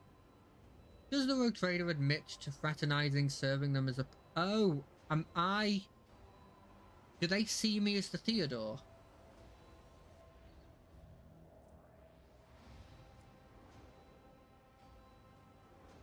Didn't she die? Everything is wrong here. Died, you say, but who are you talking to if I did?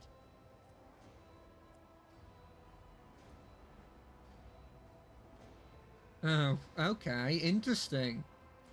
Get one simple truth into your empty head. Your role in these events is negligible. You shall think me the emperor on the golden throne if I so choose, and think me dead if it strike my fancy.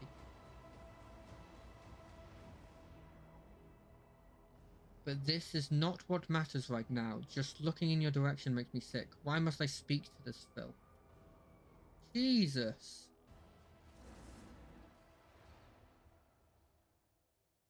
Rogue Trader, are you alright? Or was the heretical association with Xenos so disruptive that you lost your mind? Jesus! It was amusing, but the joke has overstayed its welcome. It's painfully obvious this heretic is dancing to your tune. His word against mine, you have lost. You had lost before you even unsheathed your braid. You're not worried, dear Lord Captain. It was not my intention to bring up unsupported claims. The Rogue Trader uncovered the crimes of the Eldari on the most important agri-world of the Von Valentian proletariat, which feeds many Imperium colonies in the Expanse. And instead of purging the planet of the Xenos menace, he allowed the Inhumans to take refuge in the shadow of his power. They are corrupting Janus society, even as we speak. And who knows, perhaps another rebellion will not be long in coming. I admit, I really shouldn't have done that. So I agree. Rogue Trader's ties to the Drukhari, a different subspecies of Eldari, are just so as obvious. Who else could help him divine the carefully prepared plans of the Drukhari, if not other Drukhari? Wilbur von Valentia always ended up in the location of the next Drukhari raid, knowing for certain where they were going to strike. Yeah, I know. I do realize though that Eldari inherently are quite arrogant. I feel like I have just effectively pushed back the problem for later. I don't know. In one way, I'm happy about it. On the other hand, I worry that like maybe there was something better I could have done. I don't get a chance. Okay. Yeah, sure. Cooperation is a double-edged sword. Sometimes you use your partner, and sometimes your partner uses you. Which is what happened to the Rogue Trader. Lady Theodora used him to undermine the standings of the Imperium in the Expanse. At this point, the Tribunal probably wants to know what the true intentions of the Von Valentian dynasty are. The Rogue Trader claims he has been waging war against the Drukhari this whole entire time. Except, was there really a war, or was it another carefully staged performance? So this is an alternate... This is a dream in which I'm effectively a loyal servant of Theodora, but I still do all the stuff but that I did, except they've added stuff into there? Okay. Allow me to explain what has happened. Wilbur von Valentia personally invited the Drukhari to his world, and then used their strength and resources to sow chaos in the Expanse to gain leverage over his rivals. It is very convenient to play victim while working with those who rob your neighbors blind and terrify the worlds that pay you tribute. How much did you profit from this, Rogue Trader? Do you think I would not uncover your pathetic conspiracy? You served the Drukhari. You did their billing. You helped them survive. Okay. Enough of this circus. I did not set up any attacks. Rogue Trader, you are destroying your only chances to make yourself useful to the Inquisition and to me personally. Do not tempt fate and do not resist the Okay, got ya. Okay, I understand. I need to survive, I need to keep up the facade. Okay. Are you saying that your war with the Drukhari was not a hoax? Then how do you and your foolish subjects know the coordinates of the enemy ships every time? How did you know their targets? Do you think your experts on all things Xenos were shrewd enough to divine the carefully devised plan of the Cabal finest? No, only other Drukhari could do that, and even then only a few. That means you were in collusion with them. Bull-headed stubbornness does not befit a man of your pedigree, rogue trader. But since you've decided to deny everything, I will summon another witness. I'm sure you will find it interesting to explore this sorrid story from another angle. The god so desires, my speech will run like a river and wash away your doubt. I found a shard on my home in the rogue trader's chamber. An entire craft world vanished among the stars. The only clue to its fate resting in the hands of this Monkai. That was when I began to suspect that he had something to do with this misfortune that's befalled my Crudderarch. Crudderarch? Do not be deceived by his breed. There is a cunning predator lurking behind the fluttering of fragile butterfly wings. The Monkai before you is a bizarre amalgamation of qualities not unusually inherent in his feeble species. He has mastered the mysteries of many of this world's cultures, the secrets of the universe and ancient artifacts, the fine art of war, the intricacies of deceit. All are embodied in a single Monkai, however hard it may be to believe. Thank you! Thank you, that's really nice of you. However, the thread that has bound our paths broke the moment I realized the Monkai's involvement in the disappearance of my home. To flee the rogue trader, I tracked down and eliminated his chief tracker, who pursued our kin in this part of the galaxy for many years, and thus ensured clemency before this court. So he did not simply vanish, you helped him disappear. I say he only himself to blame. An agent who cannot recognize an impeding threat is useless. The court has been presented with enough evidence, and I hope no one is harboring any doubts at the guilt of Von Valancian dynasty. Let us allow the rogue trader to say his final word. We are all curious to know what you have gleaned from this inquiry.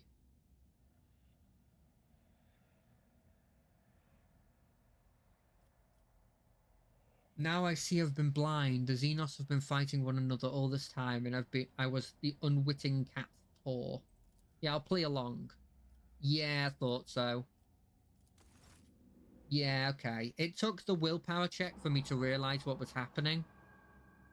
Okay. Longer than I think I should have. What the heck? Why is there just randomly, I guess, Drukhari politics? That does not seem safe to be that close to your face, mate. I feel like your face shows that you've accidentally hit that shoulder blade a lot of times. After the spell is lifted, staggering pain pierces your body. Darkness clouds your vision, and a nausea creeps up your throat. But the wounds you've managed to forget soon remind you that you are still alive. Archon Nazakai. You look kinda cool. I like the half mask thing. I think that's a half mask. It looks kinda cool. The weakness of your subject is an insult to the Council of Archons and the Supreme Overlord of Comora himself. I'm not going to try and say that. The commanding inhuman voice tears you from the vice of agony, and you see an unknown Drukhari in the center of the chamber whose presence alone causes your instincts to clench. Instead of fighting and ripping what they are owned from Destiny's hands by force, they dare to crawl into the Dark Palace begging for favors. And no, I have 40% chance. The Xenos is wearing armor encrusted with jewels and stands calmly next to the speaker. Such behavior is typical of the Xenos occupying the higher tiers of the Drukhari hierarchy, which means you are facing one of the Archons. Yeah, I'll look at the Eldar. The Eldar absorbs every word, occasionally wincing in pain. Her weeping wounds, her posture and gesture are full of tension, like prey cornered by a pack of predators. She shrinks under the hungering stares of those around her. What's he doing? He's got a smug grin. He clutches the hilt of his blade and casts a vicious look at the female Drukhari. Let me have a look at that eye. One of half of his face is hidden behind a golden mask. Didn't look golden on the picture. It kind of looked more like a dark black, but maybe I was wrong. With an intimidating visage. Visage. The other half is showing a malicious, sharp-toothed leer. The Xenos' elaborate armor is decorated with skulls and patches of human skin, impaled on countless blades and hooks. He carries himself with authority and ease, as though he is the ruler who holds the threads of fate of all those present tightly in his grasp. With the greatest respect, mighty Nazarkai, Archon of the Cabal of the Black Heart, first among the chosen, voice of the Overlord of the Dark City, bringer of demise, conqueror of 100 worlds. The Council of Archon has heard enough platitudes, Drakon, and no longer wishes to.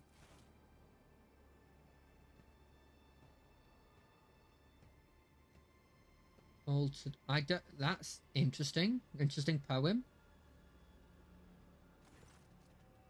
Oh, it's a Harlequin. That's cool.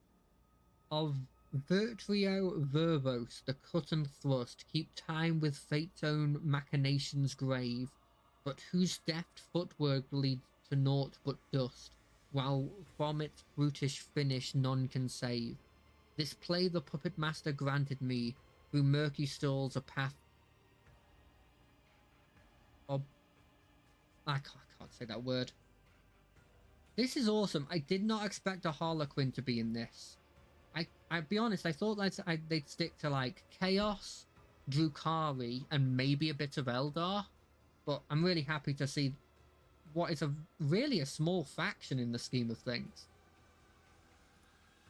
The Great Puppet Master? Has Vect himself invited you to this chamber? No matter, you may be our guest. Archbenai. Okay, I'm gonna assume, based on what you said, that this guy is someone in, like, a famous person in the story or something. I'm not up on my Harlequin or really Eldar lore. You are merely a spectre in this performance, and spectators do not belong on the stage, as you undoubtedly know. Do not interfere. Stranger passes a delicate finger to his lips of his soulful mask and says with a twinkle in his eye, "A shadow in the shadows will I be." Oh, I just instantly get that. Okay. The brightly motley, the hollow suit, the mask hiding its owner's face, the graceful, subtle movements before you stand a Harlequin. Before you stands a Harlequin, another representation of the multifaceted Eldari race. The Xenos catches your eye and nods. For a moment, the play of shadows on the mask appears to twist into an expression of mischievous grin. What do I know about Vect? Yeah, he's the worst. Absolute worst person in existence. Cool. I know exactly who Vect is. I like that. Damn Xenos. Oh, no. Excuse me. No, I'm just gonna listen. Yeah, he's definitely up there.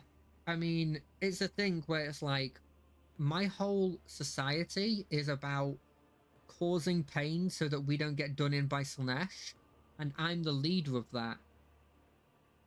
That makes you come across as a horrendous person. The Archon addresses the female Drukhari standing beside him. His eyes alight with mockery, not directed at her, however, but he is still looking at Mazdas High. How does the Archon intend to pay for her Cabal's blatant disrespect? I am waiting for your reply, and my patience is growing thinner with each breath you take.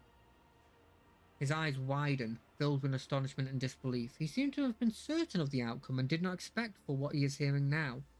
His lips twist into a snarl, hatred directed at the Xenos on the throne, and yet finds no outlet under the gaze of the dozen Drukhari in the chamber. And there was a bit where he tried to assassinate Vect along with some demons. Interesting. Yeah, he seems like he's a blimmin' master of, like, deception and, like... Didn't he start as, like, quite a low-born Drukhari, and he's sort of just raised up in the ranks through like deceit and planning and stuff. I feel like I heard somewhere that he's pretty much like a rags to riches story in the Drukhari society. I humbly bow before the Council of Archons and apologize for this outburst on the behalf of the Cabal. Allow me to prove my respect to you with a humble gift. Oh, interesting. The Draken of the Cabal of the Weaving Tempest himself and his amusing Monkai plaything with their entourage of hapless freaks will enter your arenas and fight the best warriors for the crowd's amusement. Okay, I do want to do that. Comrade accepts your gift, but what should I do for Arazai is the first among your blades? Should I cast him out of the palace and condemn to disgrace, or should I be merciful and allow him to leave the chamber on his own? I think I know who will make this difficult decision. A creature whose mewing the Council of Archon were meant to heed. Is that not right? Maranzai? You will receive what you've been longing for. It will be the Monkai who decides your fate. By the way, sorry about all the misnaming of all the characters. I'm horrendous at figuring out their names. As you've probably guessed, I'm avoiding them a lot because I'm not very good at saying them. His face contorts in despair. His gaze shifts from Archon to you, then to her and back. He does not dare utter an objection. Cool.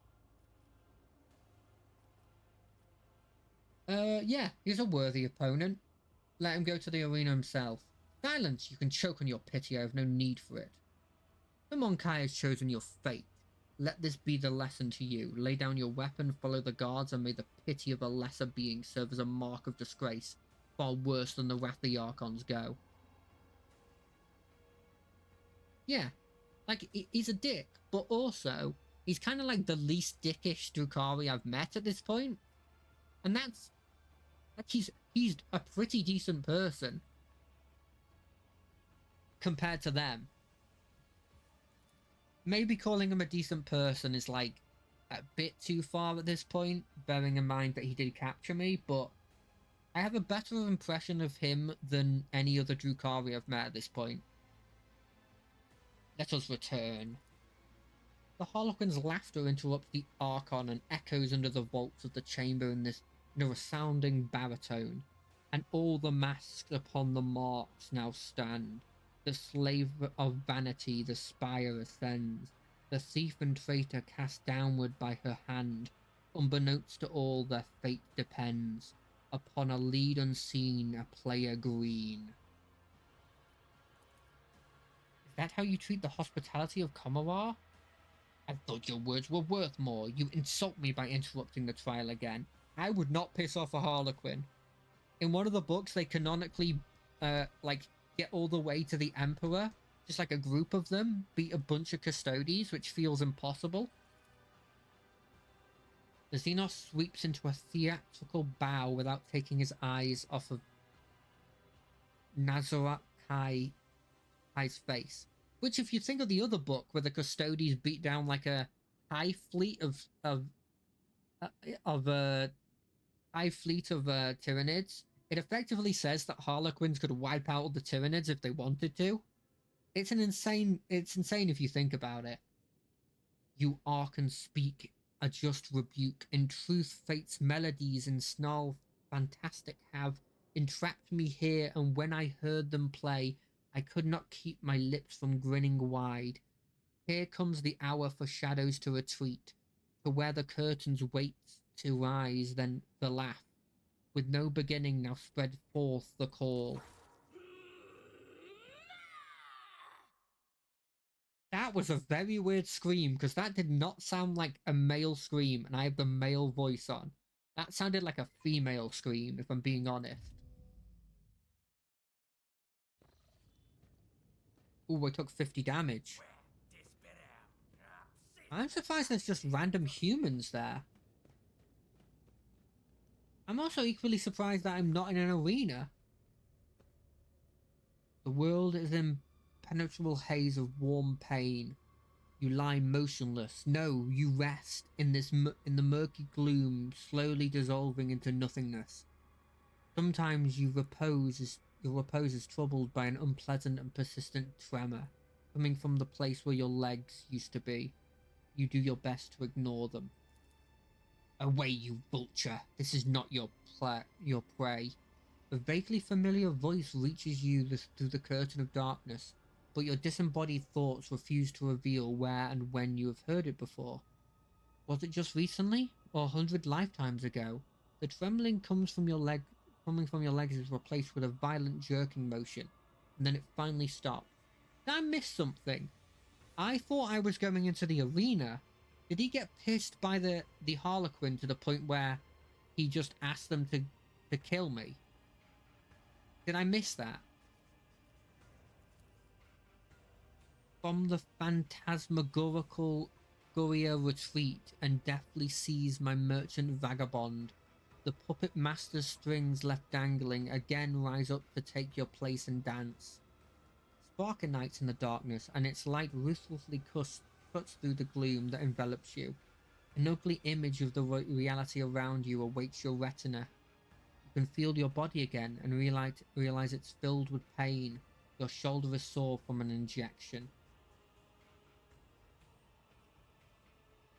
Help. Your legs require direction, merchant mine. Therefore address your pleas to them, not me. Their thirst for dancing may yet spur them on. I failed! Fuck. No, my shoes! What about the dagger in my boot? I have to have a dagger in my boot. Your eyes refuse to focus on the blurry figure of this person who came to your aid. He appears to be tall, and your mind emphatically refuses to continue, for every moment of concentration causes your suffering. I've seen you before. Who are you? A dream, obscure of death, deliverance, illuminating will and agony. Where am I? Among the shadows in the wings you lie, where taut are pulled the puppet master's strings. My companions, where are they? Not here. The roles have been decided now, but if you play your part, perhaps the plot will draw you back together, or to doom. This overture in verse, the final lines, the merchant's time to tread the bound, the boards have come. Embark you now upon your pilgrimage, and take my parting gift, a humble prop. Oh, a pistol. Remember all the people whose lives depend on you. 50-50. Succeed. Power of honor. Hey, extra toughness, that's not bad. Hundreds of faces flash before your mind's eye. Friends, subjects, and companions. The universe is cruel and full of darkness, and your will and determination are the only barrier between you, your loved ones, and its crushing apathy and brutality. You have no right to die, not here, not now. Relentless thoughts fill your brain like an incandescent plasma, and you make another attempt to get up. Give me a second. Your bare feet feel like they are stuffed with rags and refuse to obey. You draw upon your will to suppress the rebellion and stand upright. The pain that engulfs your whole body immediately makes you question the wisdom of this act of defiance. So I am... let's go to this. I am an assassin.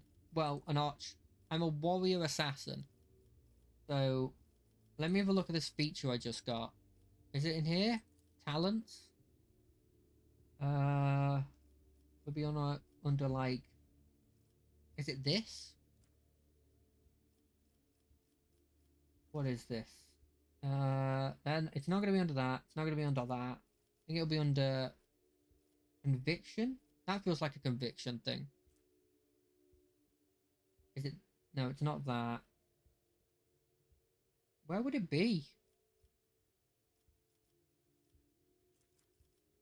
It's not here. Why did I take this?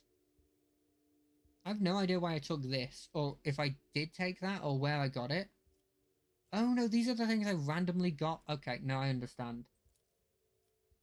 Is it under here? No. I've got no idea what that thing did. I wish I knew.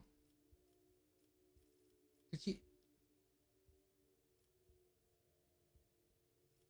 Interesting. Come on, mate. I always keep my options open. Hey, you, beggar. Yeah, it's a melee assassin, but like, you know, you also gotta have your sniper rifle as your offhand.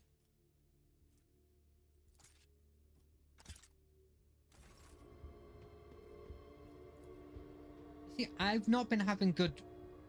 Success is the only outcome I accept. Yeah. Communication can't be established. Skin patch.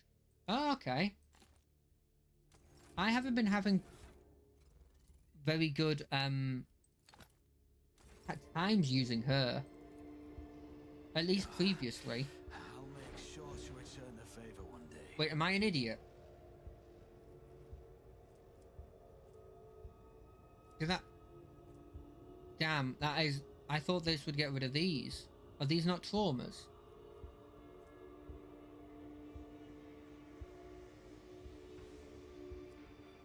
What are they? They kind of look like traumas.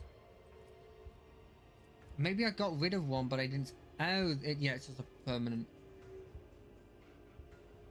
Am I wrong to just think that this is what you're supposed to do this, use this for? Is to get rid of the traumas? I was right. Did I just get rid of one that I didn't see? Is that the logic?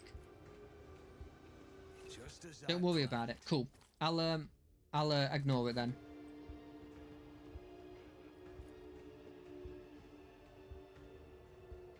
I mean, it's lucky that I had decent awareness. Like, what would have happened if I didn't have decent awareness? I mean, for goodness sake, these are all 100%. Oh, multi-key. Keep hitting that button instead of the... What do we have here? I don't know what you actually showed on this thing. Your wounds barely hurt at all, and your body feels surprisingly light. Don't say that while also my character's coughing and almost dying. That's how it's done. Medical kit's never bad. I mean, it's bad when I physically don't have the ability to use it. Because I didn't have this guy as my dedicated healer. You reckon that's progression or that's progression? I'm going to assume that this isn't progression. It's progression. You surrender to the cough and lie down, it'll be easier to breathe and your lungs will stop burning. Yeah, I'm not going to do that. Is there money to be made? I always get the job done. Oh, I might use those. Oh, okay, cool. Should I be using these skin grafts? Should I use the skin patch to just get rid of it? Like, are these considered traumas that I should get rid of? Or do you reckon I should just be fine with what I've got now?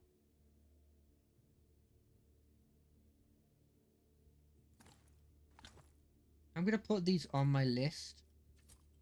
Just anyway. I don't think I need to put that in. Okay, cool. Thanks. Yeah. I don't think any of these people are ever going to help me. I think I was right. This is the side area. Always keep your eye on the prize. Right, let's search this body. I'm hoping I can get myself a better gun. Success is the only outcome I accept. I mean, I'm not that good with a gun. I would actually have preferred like a knife of some variety. Fool, do you have a death wish? That's why they come here to gut people. Got it. Don't go that way.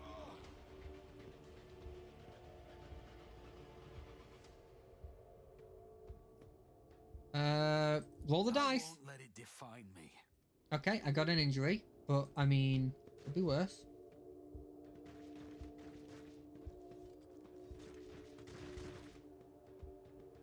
Those are just... Keep your wits about you. Okay, okay. I mean, they're just people shooting each other. I can walk past them, right?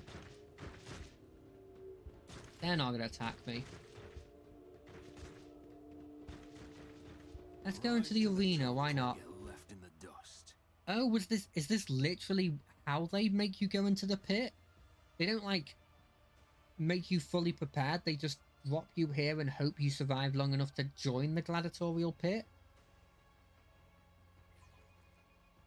I'll be honest, I don't feel that confident. I really don't feel very confident here.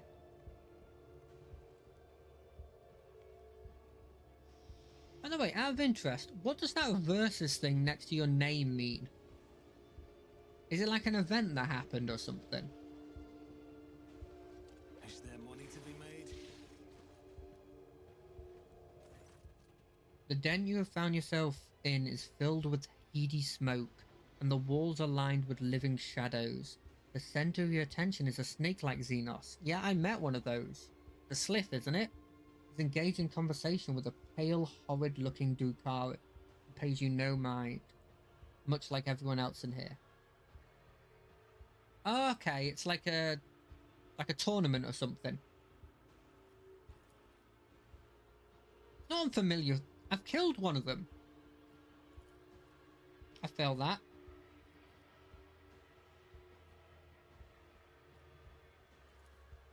The leader of this gang is powerfully built. Oh, okay.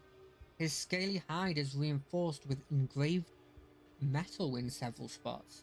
His long tail claws around him and around as his snake-like head sways gently from side to side.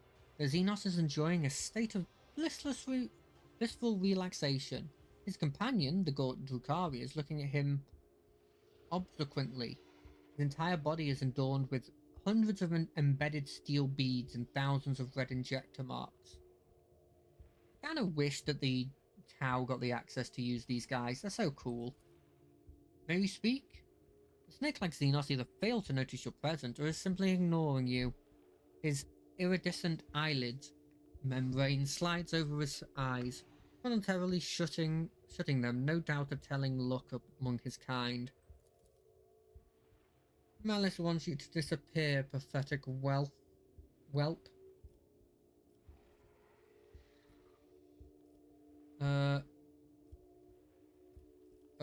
You are Malice, I take? I am Malice. You're inconvenience. Get lost, or you'll find how Malice deals with inconveniences, humanling. Sure. I'm not gonna piss him off. If I had all my equipment on, I'd just beat him up. But I don't need to fight you. Yeah, can I zoom out a bit? This is a bit better. I always keep my options open. Hello, Shriekers. You guys are good? You're not gonna attack me? I don't know what a Shrieker is and kind of scared. You are cheating. That's literally the whole point. From this mistake. Cheating is literally a part of life, mate. You're in a gladiatorial arena. Cheating is literally part and parcel. Let us not dawdle. This is intriguing. What? Whoa. What was intriguing? Show me what was intriguing, game. I didn't see the purple thing come up. Is it down there? You lied to me, game. Or I'm blind. It's one of the two. What does this do? Oh, there's goods in there. Who hides them inside jewels? Ooh, the exploder. I can't use that, but that's kind of cool. Litany of exhaustion. Any hit with the wearer's single attack inflicts one stack of... I mean, I'll be using a single attack with a pistol, right?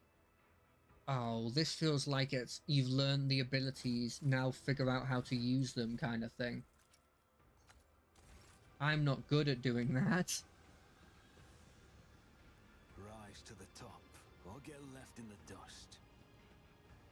Okay, I guess I can't go there yet. Let's see if I can go down the stairs. Sorry about me constantly doing that. Can I get down here? Does ladder Is there work? money to be made? The ladder doesn't work. Okay, let's just feel... What happens if I just move over to here? Just as I planned. I always keep my I don't know why I options did open. that. Did I allow myself through here by doing that? No, this place is literally empty. What was the point in that? I feel like I have to talk with this Malice lady again. I'm gonna go talk with the Malice. I'm saying lady. I actually don't know what gender this thing is. The convector's been repaired. Help me. Why should I? The convector's fixed already. What's the point in helping you? Oh. Fuck. Hey! Pity! Best thing to have. Sensations slowly return to you. Your body is still in pain, but you are no longer on the brink of death.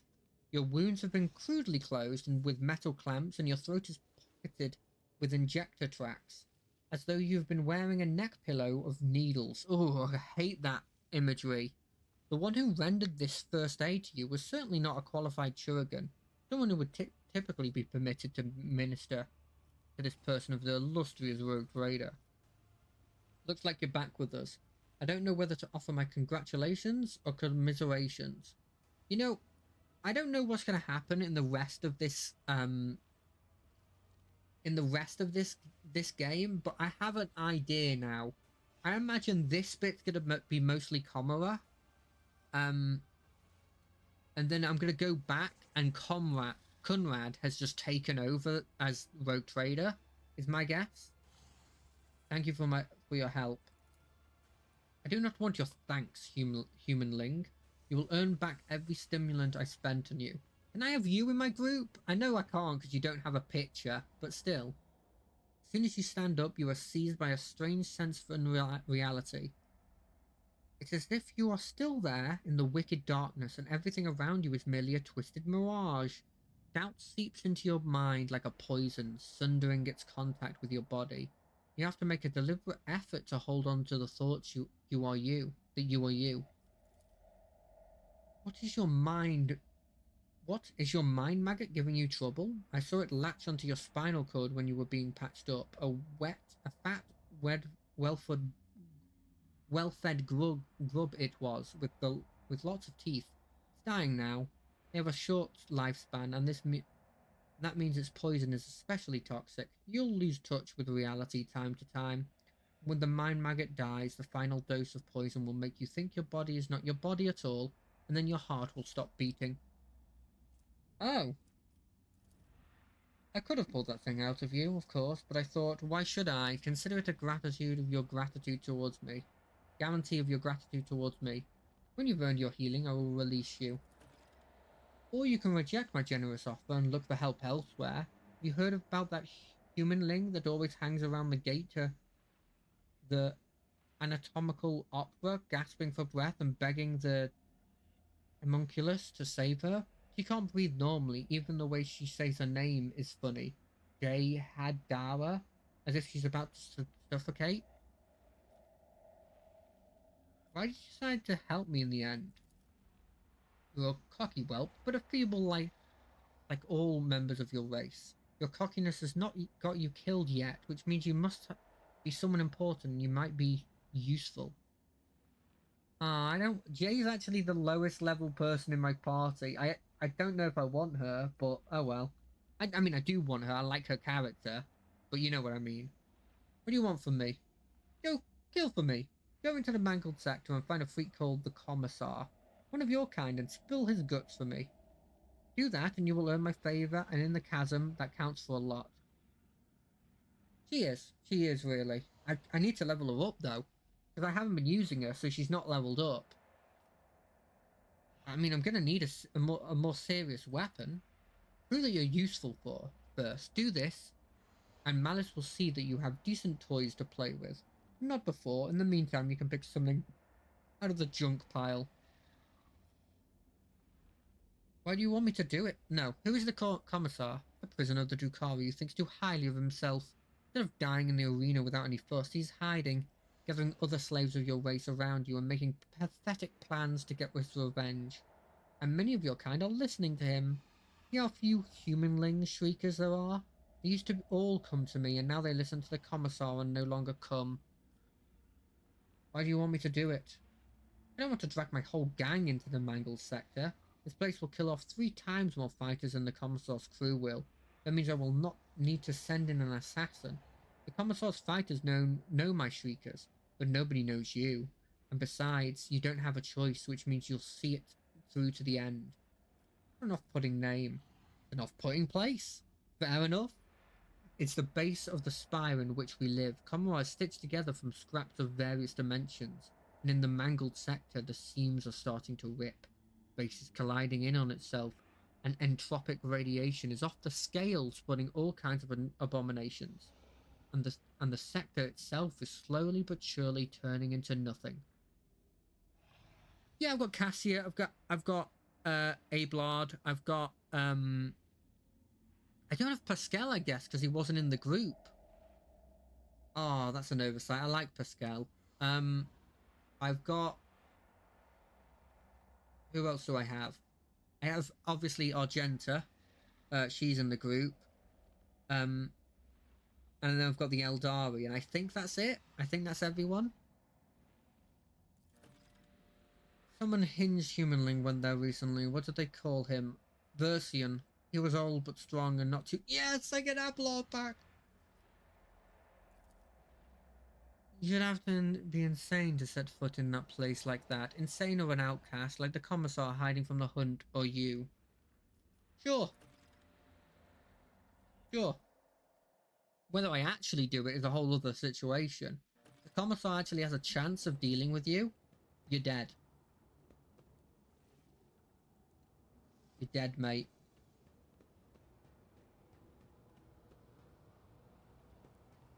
Ooh, gladiatorial pile.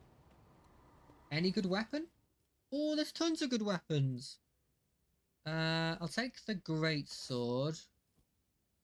Well, no, I probably want 2 regular swords.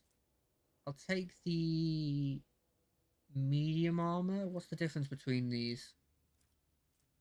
Almost nothing except for things. You don't have any heavy armor for what Ablard's gonna need, but I'll take the greatsword just in case he doesn't have one. And then I'll take a... Can I not use a heavy stubber? Can I use... Do you have like any... I'll take the sniper rifle as well. Anything else I need? I guess Hedaya probably needs something.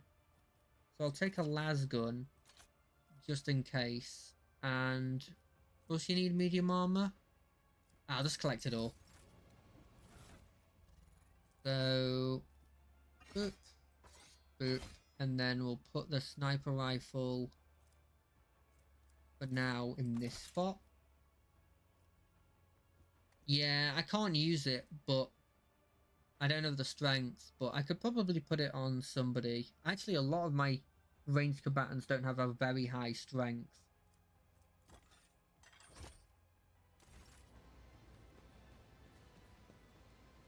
Is that it for piles? Kinda looks like it. Okay, that's fine. What would you have done if you didn't have a Psyker of some... If you had like a... If you were playing a Psyker, there's no like staff in that thing. I guess you don't need a staff technically, but it wouldn't have been too weird to get like a bad, like a kind of like substandard staff. So probably first thing I need to do is I need to go to that opera. I think it was called an opera. It's called like the Autopsy Opera or something, and get J. Oh, maybe it just takes from what you have in your party then, because I don't have... I've got Cassia, but I don't have a proper Psyker. Because she's a navigator, right? I mean, she uses a staff, but... Keep your eye on the price. You know what I mean.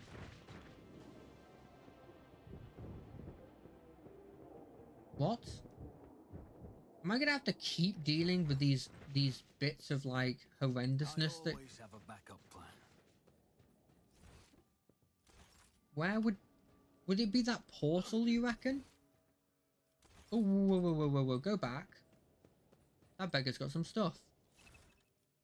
I'll take the dagger.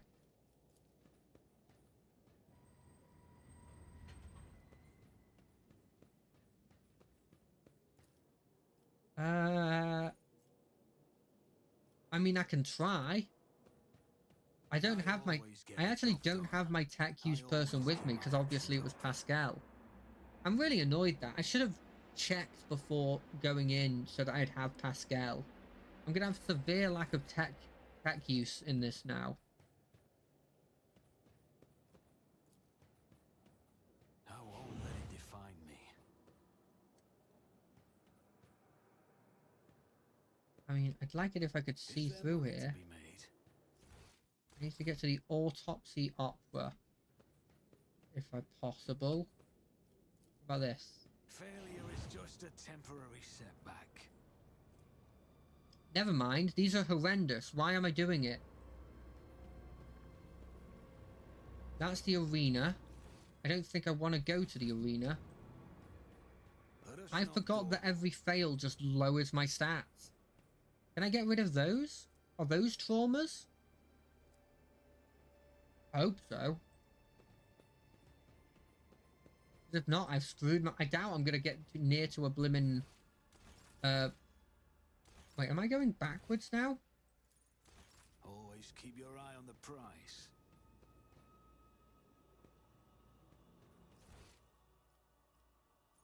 The pit. To the arena. I've checked there. I need to check there, I guess. God, I'm glad that the map's there, because... How the... Oh, is it because I'm too zoomed out? They ain't traumas. Ah. Is there a way of getting rid of them without going to the ship and getting everything reset? That's a 1% chance. Cool, thanks. I always keep my options open. Hey, where is she? Wait, didn't they say she was outside of this opera? Ah, she's probably in there. Quick check around though before I go anywhere. Yeah, my blimmin' skull's burst into flame, I know. Look, what? Money to be made. After your skull has burst into flame once, is it really that weird bursting into flame again?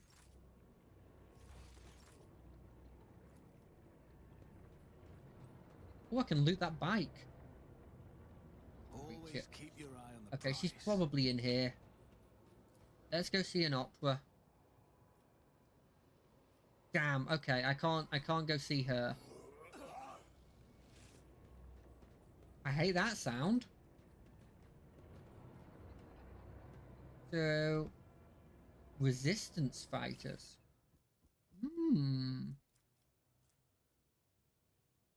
They're not better than what I have, but I don't mind them. But it's a 1% chance. Let us not dawdle. Where is this? Wait, is this the opera? Okay. Oh, is this the slave way? Okay.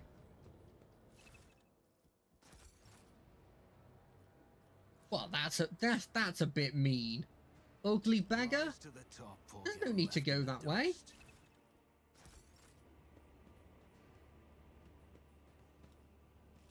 What do they ever do to you? No! Yeah, you died. A knife? Okay, I really need you to...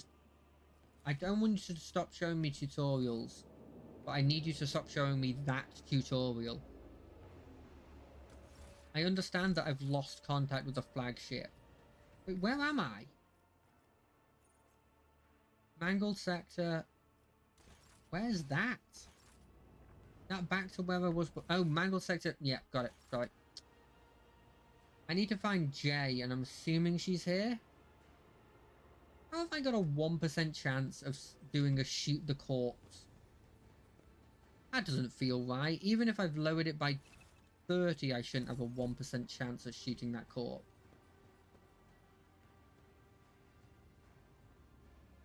Any of you, Jay? I'd very much like somebody who could do more diverse skills than me. Have a backup plan. So if any of you are like...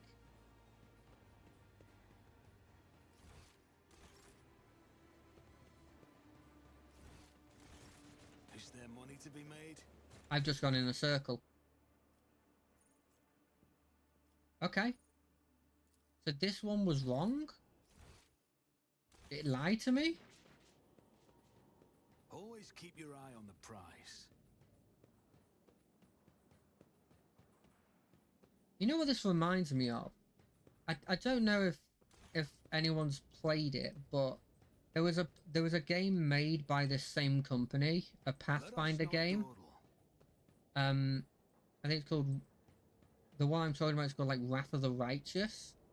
And in that game there's a demon world that you go into at one point, like a demon city. Left in the dust. Okay, so they just are not allowing me in here. Why can't I go in there, Rack? So I can't get Jay yet. Okay. I'm guessing. Yeah, so there's a demon city in there, and like it's pretty complex, and like the whole point of it is that like if you turn the camera, it changes your perspective, and then you're able to like go into areas you couldn't before. And I'll be honest, it's not the reason I stopped there. But it was definitely one of the reasons. It wasn't the only reason. I properly didn't understand, like, I understood what I was supposed to do in that, where I was supposed to stack a load of buffs, I think, before battle. But I didn't really like it, if I'm being completely honest, as a mechanic.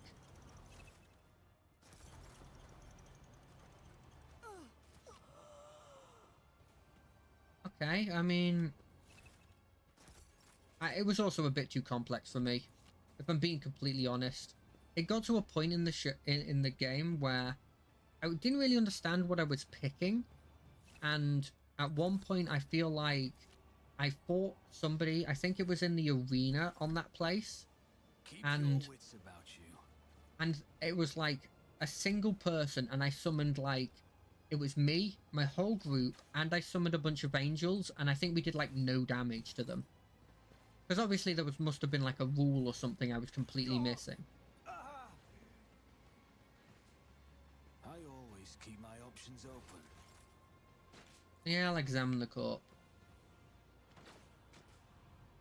I'll learn from this mistake. It probably didn't help that I had almost no, I'm not very knowledgeable when it comes to Pathfinder's mechanics, just in general.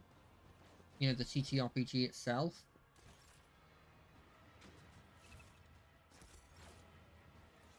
And I will say what they Always keep your eye on the prize. what they had in complexity, they very much made up for in they very much made up for it with options, right? As much as I definitely prefer D&D as like a TTRPG system, and I don't think they did great at telling you how it worked in the actual game itself. Argenta? But it said Versian, didn't it? No, I mean, it's great to see you. You're significantly better than a lot of people. Like, you're my hard hitter. This one, yeah, 100%. I came into this, when I started doing this, like, series, going... They're constantly saying every like, session, there is a real chance I hit a point in this game where it gets too difficult and I don't understand the mechanics, and I just have to give up with it. And I've never hit that point. It's never been a point where I've like, I don't understand these abilities anymore. There's some I don't use it as efficiently, and I don't think I've got like an optimal build, but that's never happened. Which it did in both Pathfinder Wrath of the Righteous and the previous Pathfinder game. those ones I was very much clueless about a lot of the abilities and a lot of like the intricate mechanics and stuff. Rotrader, Sister Argenta greets you with a glowing gaze and a confident smile. The God Emperor did not forsake his chosen one. I pray that our paths would cross once more. Your arrival is timely indeed. With the Emperor's chosen on our side, we can come out of hiding and exact revenge upon the enemies of humanity. I shouldn't take up your time. Speak instead with the Commissar. To the Commissar, the one who leads these valiant souls. He will tell you everything you need to know. What happened after we ran into that trap? My memories betray me. I lost consciousness soon after they dragged us into the shadows. I came to in a filthy arena. They had set some clawed beast against me. When I slew it, they sent another. I killed them all, one after another. That makes sense. I mean, you're insanely powerful, and the unseen spectres demanded more and more. At last, I had an opportunity. One of the beasts I fought damaged the enclosure, and I managed to escape the arena. You should have seen how quickly the scum who whooped and cheered from the stands set off after me. I forged a path with sword and bolter, and wandered for a long time in darkness. And then I wound up here, where the loyal servant of the Emperor found me and gave me a chance to serve him again. Who is this Commissar you speak of? A loyal servant of the Emperor who has not lost the will to fight even in this impenetrable gloom. He has mustered a resistance, everyone who can hold a gun, and refuses to accept the fate of a toy in the clutches of vile Xenos. The dwellers of the dungeons are myriad, and most are lacking in soul, courage, or willpower. The Commissar and his associates seek out the true champions of the Imperium among them and prepare those people for the battle against the Xenos. You know, you probably could get a lot more if you also had the Xenos on your side. Providence itself has brought me here. I assisted the Commissar in his search in hopes of finding you among the captives. I devoted myself to helping the faithful yet frail pick up their strength, and guiding the able yet desperate towards hope. And my efforts have already borne fruit. 2 squads have gone on a scouting mission to discover a safe passage out of Comora. I'll be completely honest, Argenta. I feel like it's borderline impossible to find a safe passage out of Comora without the help of a Dark Eldar. And I don't think 2 scouting missions will help. 2 squads, they won't find it. In fact, you've probably sent them to their doom. You will join me, will you not? I have served the Resistance for as long as I could. My duty to these people is done.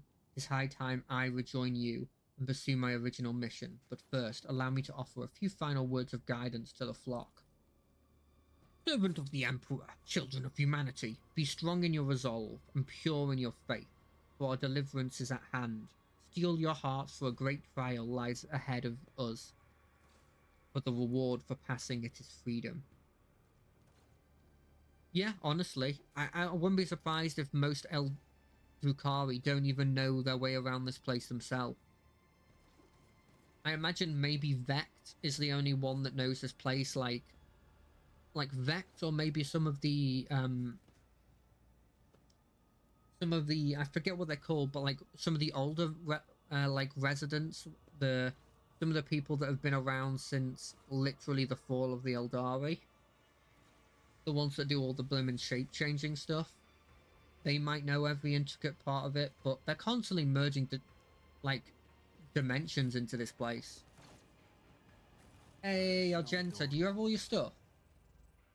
You have nothing. I mean, I have this hand flamer. How have they given you nothing?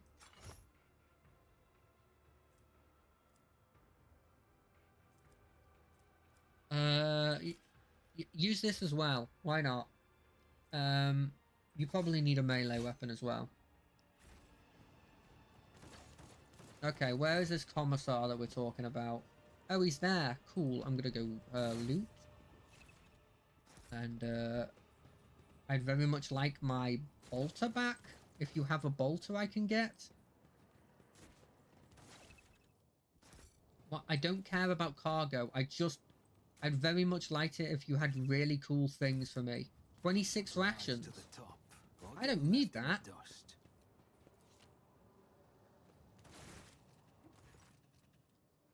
The stately man in a commissar coat and tall service cap greets you with the sign of the Aquila, and a solemn announcement.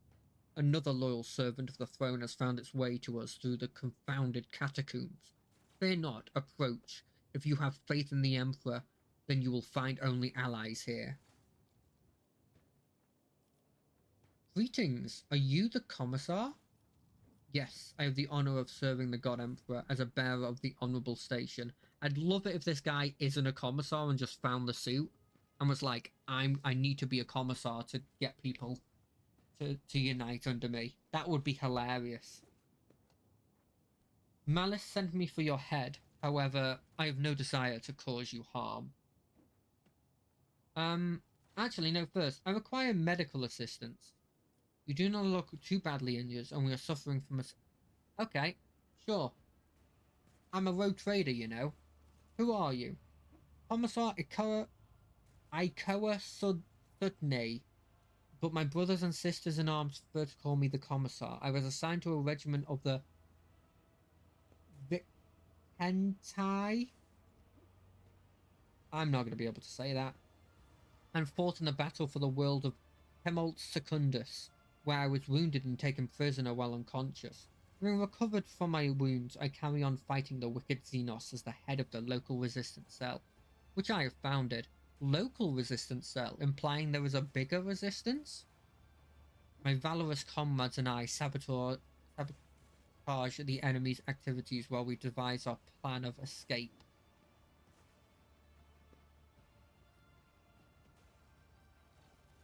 I like that. How do I know if you're a real commissar? Just shoot somebody to prove it. Ah. You must have faced many a danger here. What power do compatible inhumans have to threaten true faith? Bullshit. Malice sent me here for your head, however I have no desire to cause you harm. That scaled miscreant has long since wanted me dead. He craves my soldiers. He forces us from our base to this perilous place. He will pay for his schemes soon. Once my plan is set in motion, it is a disgrace to serve one such as he. You ought to join our ranks instead. Together we will break out this accursed city. I mean, I really want to. I'll be honest. I'll be completely honest. You're more trustworthy. But I'm not sure if you can cure me. I'm not sure you've got the medical supplies to cure me. If you had like a Churigan on your side or something, I'd maybe consider it, but I'm gonna die. Like, I've got a poison running through me that's gonna kill me. And joining you feels like I wouldn't be able to get that, because you've got no access to the advanced ways in which you can get rid of an alien parasite. Whereas that Slith, he might reward... It's very unlikely, but he might take pity in me and actually keep me alive if I do my job. Let me hear more about your plan. Where's your escape plan? Some of our own have captured a small Xenos ship that was moored for repairs at a remote unused dock. They eliminated the crew quietly, but left the pilot alive to sail the ship back to real space. We can go to the dock through a dimensional portal located at our old base. There's a lot there that could go wrong, if I'm being completely honest. The pilot could lead you to an ambush. The pilot could just decide that he'd rather die than save you, like help you guys. You have to get to your old base. What is Sergeant Vijasta's squad that was tasked with capturing the ship? Was it Sergeant Vijasta's squad that was tasked with capturing the ship? Did he survive? The Emperor protected him, and he did not fail the Emperor. He is in good health and is waiting for us to arrive. Regrettably, Malice and his Shriekers drove us out and took over the base. So the first order of business will be to confront him there. I propose that you take him by surprise and deliver the first strike. We will support you. We will support the attack from the outside. Okay. Well, I don't like that I failed the logic test. I really don't like that.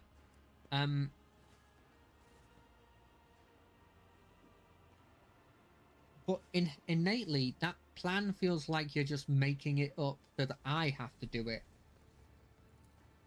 Have you managed to accomplish so? How have you managed to accomplish so much? Every morsel of intelligence we have acquired and every step of the progress we have made was paid for in blood and pain. The information about the dying cabal that dreads entering the dock of its enemy and instead moors in an abandoned area was forced out of a captive Xenos. Okay. Knowledge of the portal was bought in exchange for one half of all the weaponry we had stockpiled, and taking the ship cost us several lives, each of which was worth more than this whole blasted city. Who are the people under your command? The core of my unit is composed of prisoners from various Astra Militarum regiments and a number of planetary guard. They form the assault squad that went on the special operation under his sergeant's command. The rest are common people who had the misfortune of being captured by Xenos, serfs, nobility, admin clerks, technomats, void workers, monks, anyone who found the courage to take up arms. The only kinds you won't find here are heretics, lawbreakers, and cowards. Xenos? Ooh, this feels like a big choice. I mean, I've tried to play this game as somebody who's quite kind, but also sees the logic and stuff, and isn't going to be naive. Now, do I play it with the knowledge that I know out of character, in which that there's almost no chance of getting out of Kamara without Drukhari help? Or do I go with the in-world knowledge I would have, which is that, yeah, you know, it's just a city. If we have a ship, we probably can get out.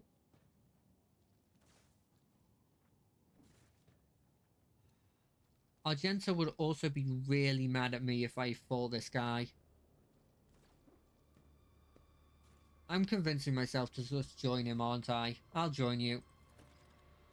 My brothers and sisters in arms, a new fighter has joined our ranks. The Emperor's grace is with us. Yeah, sure, I've got no other business.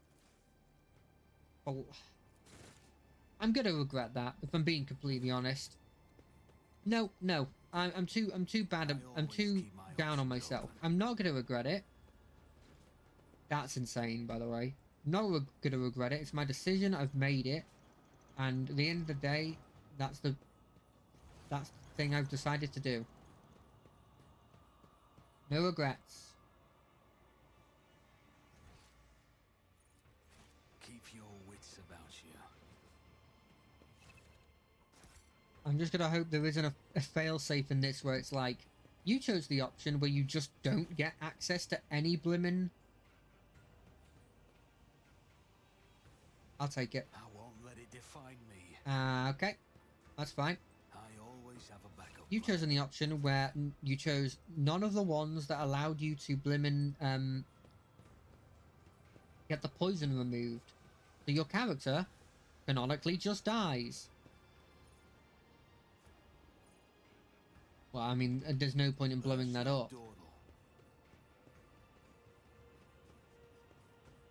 That's how it's done. Yeah, that's how it's done. We got it? We seem good here. Always keep your eye on the prize. I wonder if they'll allow me into the opera now. Because I would like as many allies as I physically can get. Even if Jay isn't leveled up, I can level her up. She's still at the level of everyone else. And then I just give her a weapon. She probably takes my sniper rifle, and then what the... Did you see that? Was that on purpose, or was that a bug? What? Was that on purpose? Just as I planned. What? What was that? Rise to the top. That was a or blooming get left in the saint. dust. That was a winged angel. If that... What? Can I go in? No, cool. Of course I can't.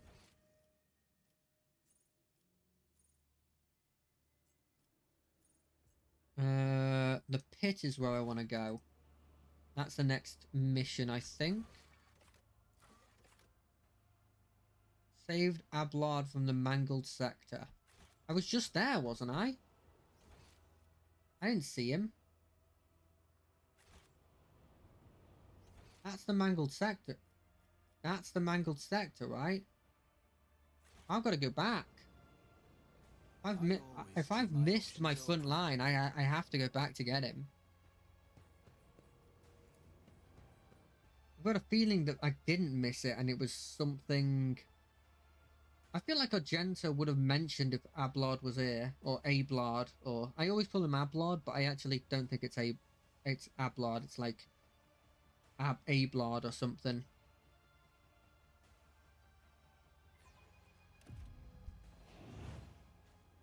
But if he's here, this is the mangled sector.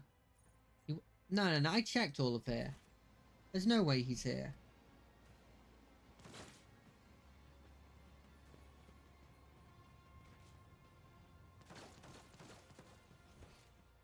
I feel like I would have known if he was here. Oh, I don't have anything to blow this up with. No.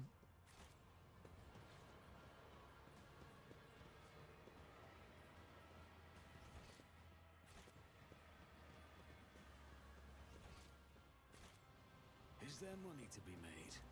I'm gonna be really annoyed if I've missed him.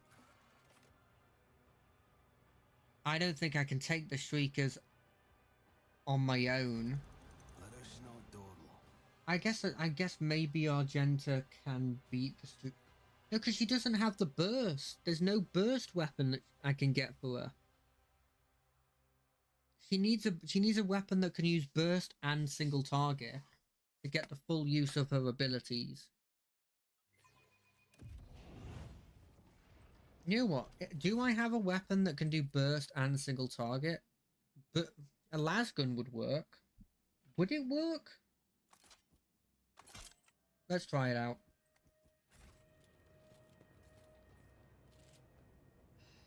I'm gonna regret this. I really am. But let's go. Let's go try and beat up blimmin' Oh, there's a bunch of cut through Dokari over there. Let's go try and beat up blimmin' the Slith. For better or for worse, we're gonna go beat him up. And I always have a backup plan. I'm not exactly confident, as you can probably guess by the way I'm talking. So I will be using everything at my disposal in the sense that I will be going into this Rise to the top. or after get left in the saving. dust. And just to doubly make sure that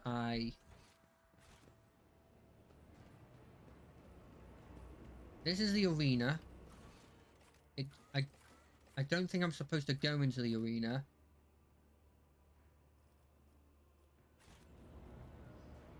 No. I'm not supposed to go into the arena. But the pit, I do need to go into. I'm gonna regret the decision, but it's fine. I'm gonna save before doing it. Then we're gonna try and fight. And if I fail, I can just reload. Not as if I'm doing some form of Iron Man thing. If I was playing Iron Man, then I wouldn't really Always keep my options open. if I was playing an Iron Man mode, I probably wouldn't even go into here really.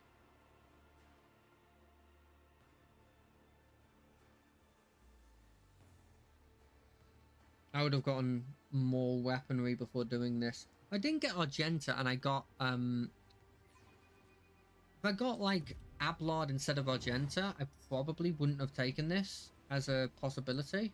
But Always keep your eye on the prize.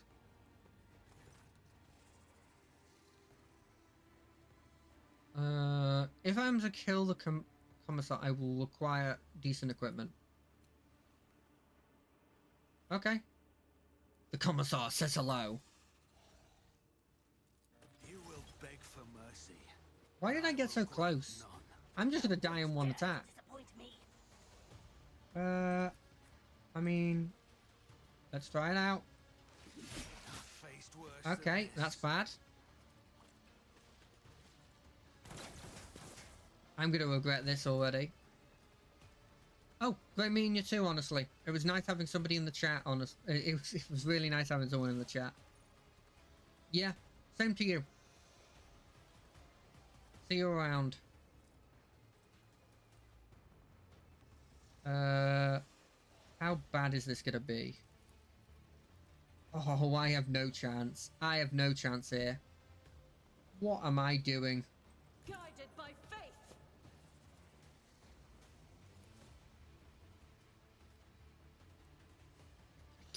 It's probably good that you're leaving so that you don't see me like this.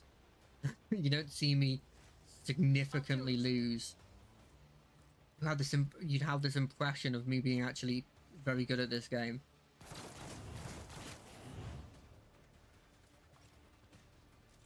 Faith without deeds is worthless. How did I miss so many 50-50s? I'll do it. Hold Show me on. what you've got. I've already lost. This is already a losing battle. Let's make it quick. He said he would help from the side outside. I will rise. Nah, I'm not dealing with this.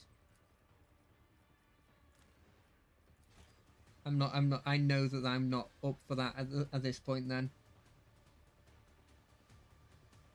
She needs to get a proper bolter in her hand. At that point, see, the problem there is I don't think I could beat that Slith at any point, really. Some money to be made. I'll go to the arena, see if there's anything there that can help me. That's where the arena is? No, that's the arena. Let us not dawdle. Maybe there's something in the arena I can kill to, like, gain better equipment or something? No? Okay. Keep your wits about you. I'm a bit confused here.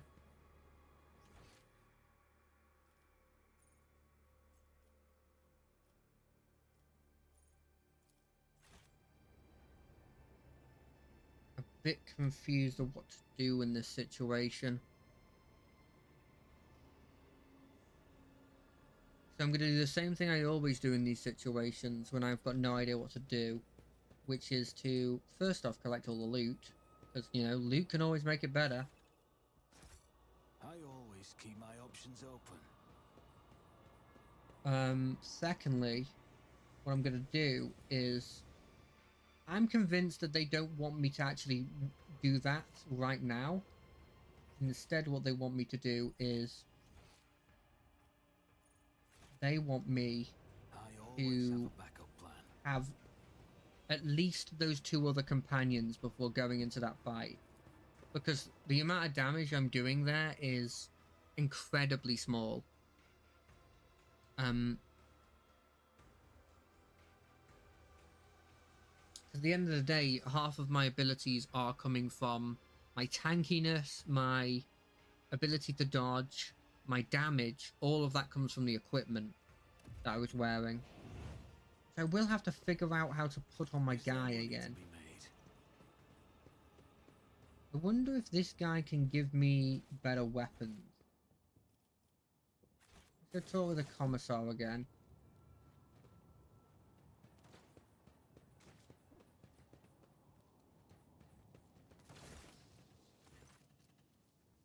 What does your resistance do? What are the circumstances of your capture? Look at him. We engage the enemy of the world of Kamitskundus in the Marcane marches of the Kallax sector. loathsome foes of humanity were known to launch raids in the area, so we received orders to defend the good subjects of the Imperium. When the profaners descended upon us, we gave them no quarter. The enemy was routed and my unit drove them back to their ships. Our counterattack drove a wedge into their advancing horde and thwarted the invasion. It also meant that we were cut off on both flanks and surrounded. We fought valiantly for several hours to stop the enemy ranks from reforming for a new onslaught until we were depleted of munition reserves.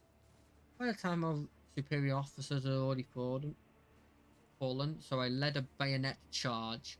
We taught the Xenos a lesson in blood, and then I have no memory of how the battle ended.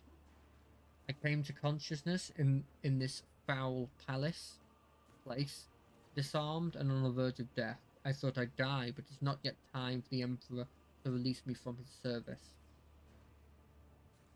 Our first ongoing objective is to keep bolstering our ranks by seeking out prisoners who have lost faith and willingness to oppose our nefarious jailers. Our second priority is to arm ourselves and train. I teach my soldiers the basics of guard tactics in order to mold them into a fully fledged assault unit. Sadly, guard tactics a lot of the time rely on heavy numbers, and you don't have that. Cool. So it's not you.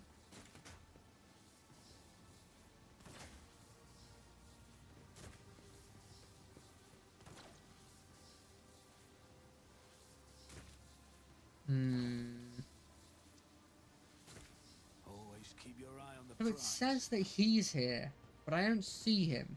And Argenta didn't mention him. Yeah, mate. I'm really sure. I'm sure you do. I'm very sorry about that. What does this do? Okay. We're zooming out a bit.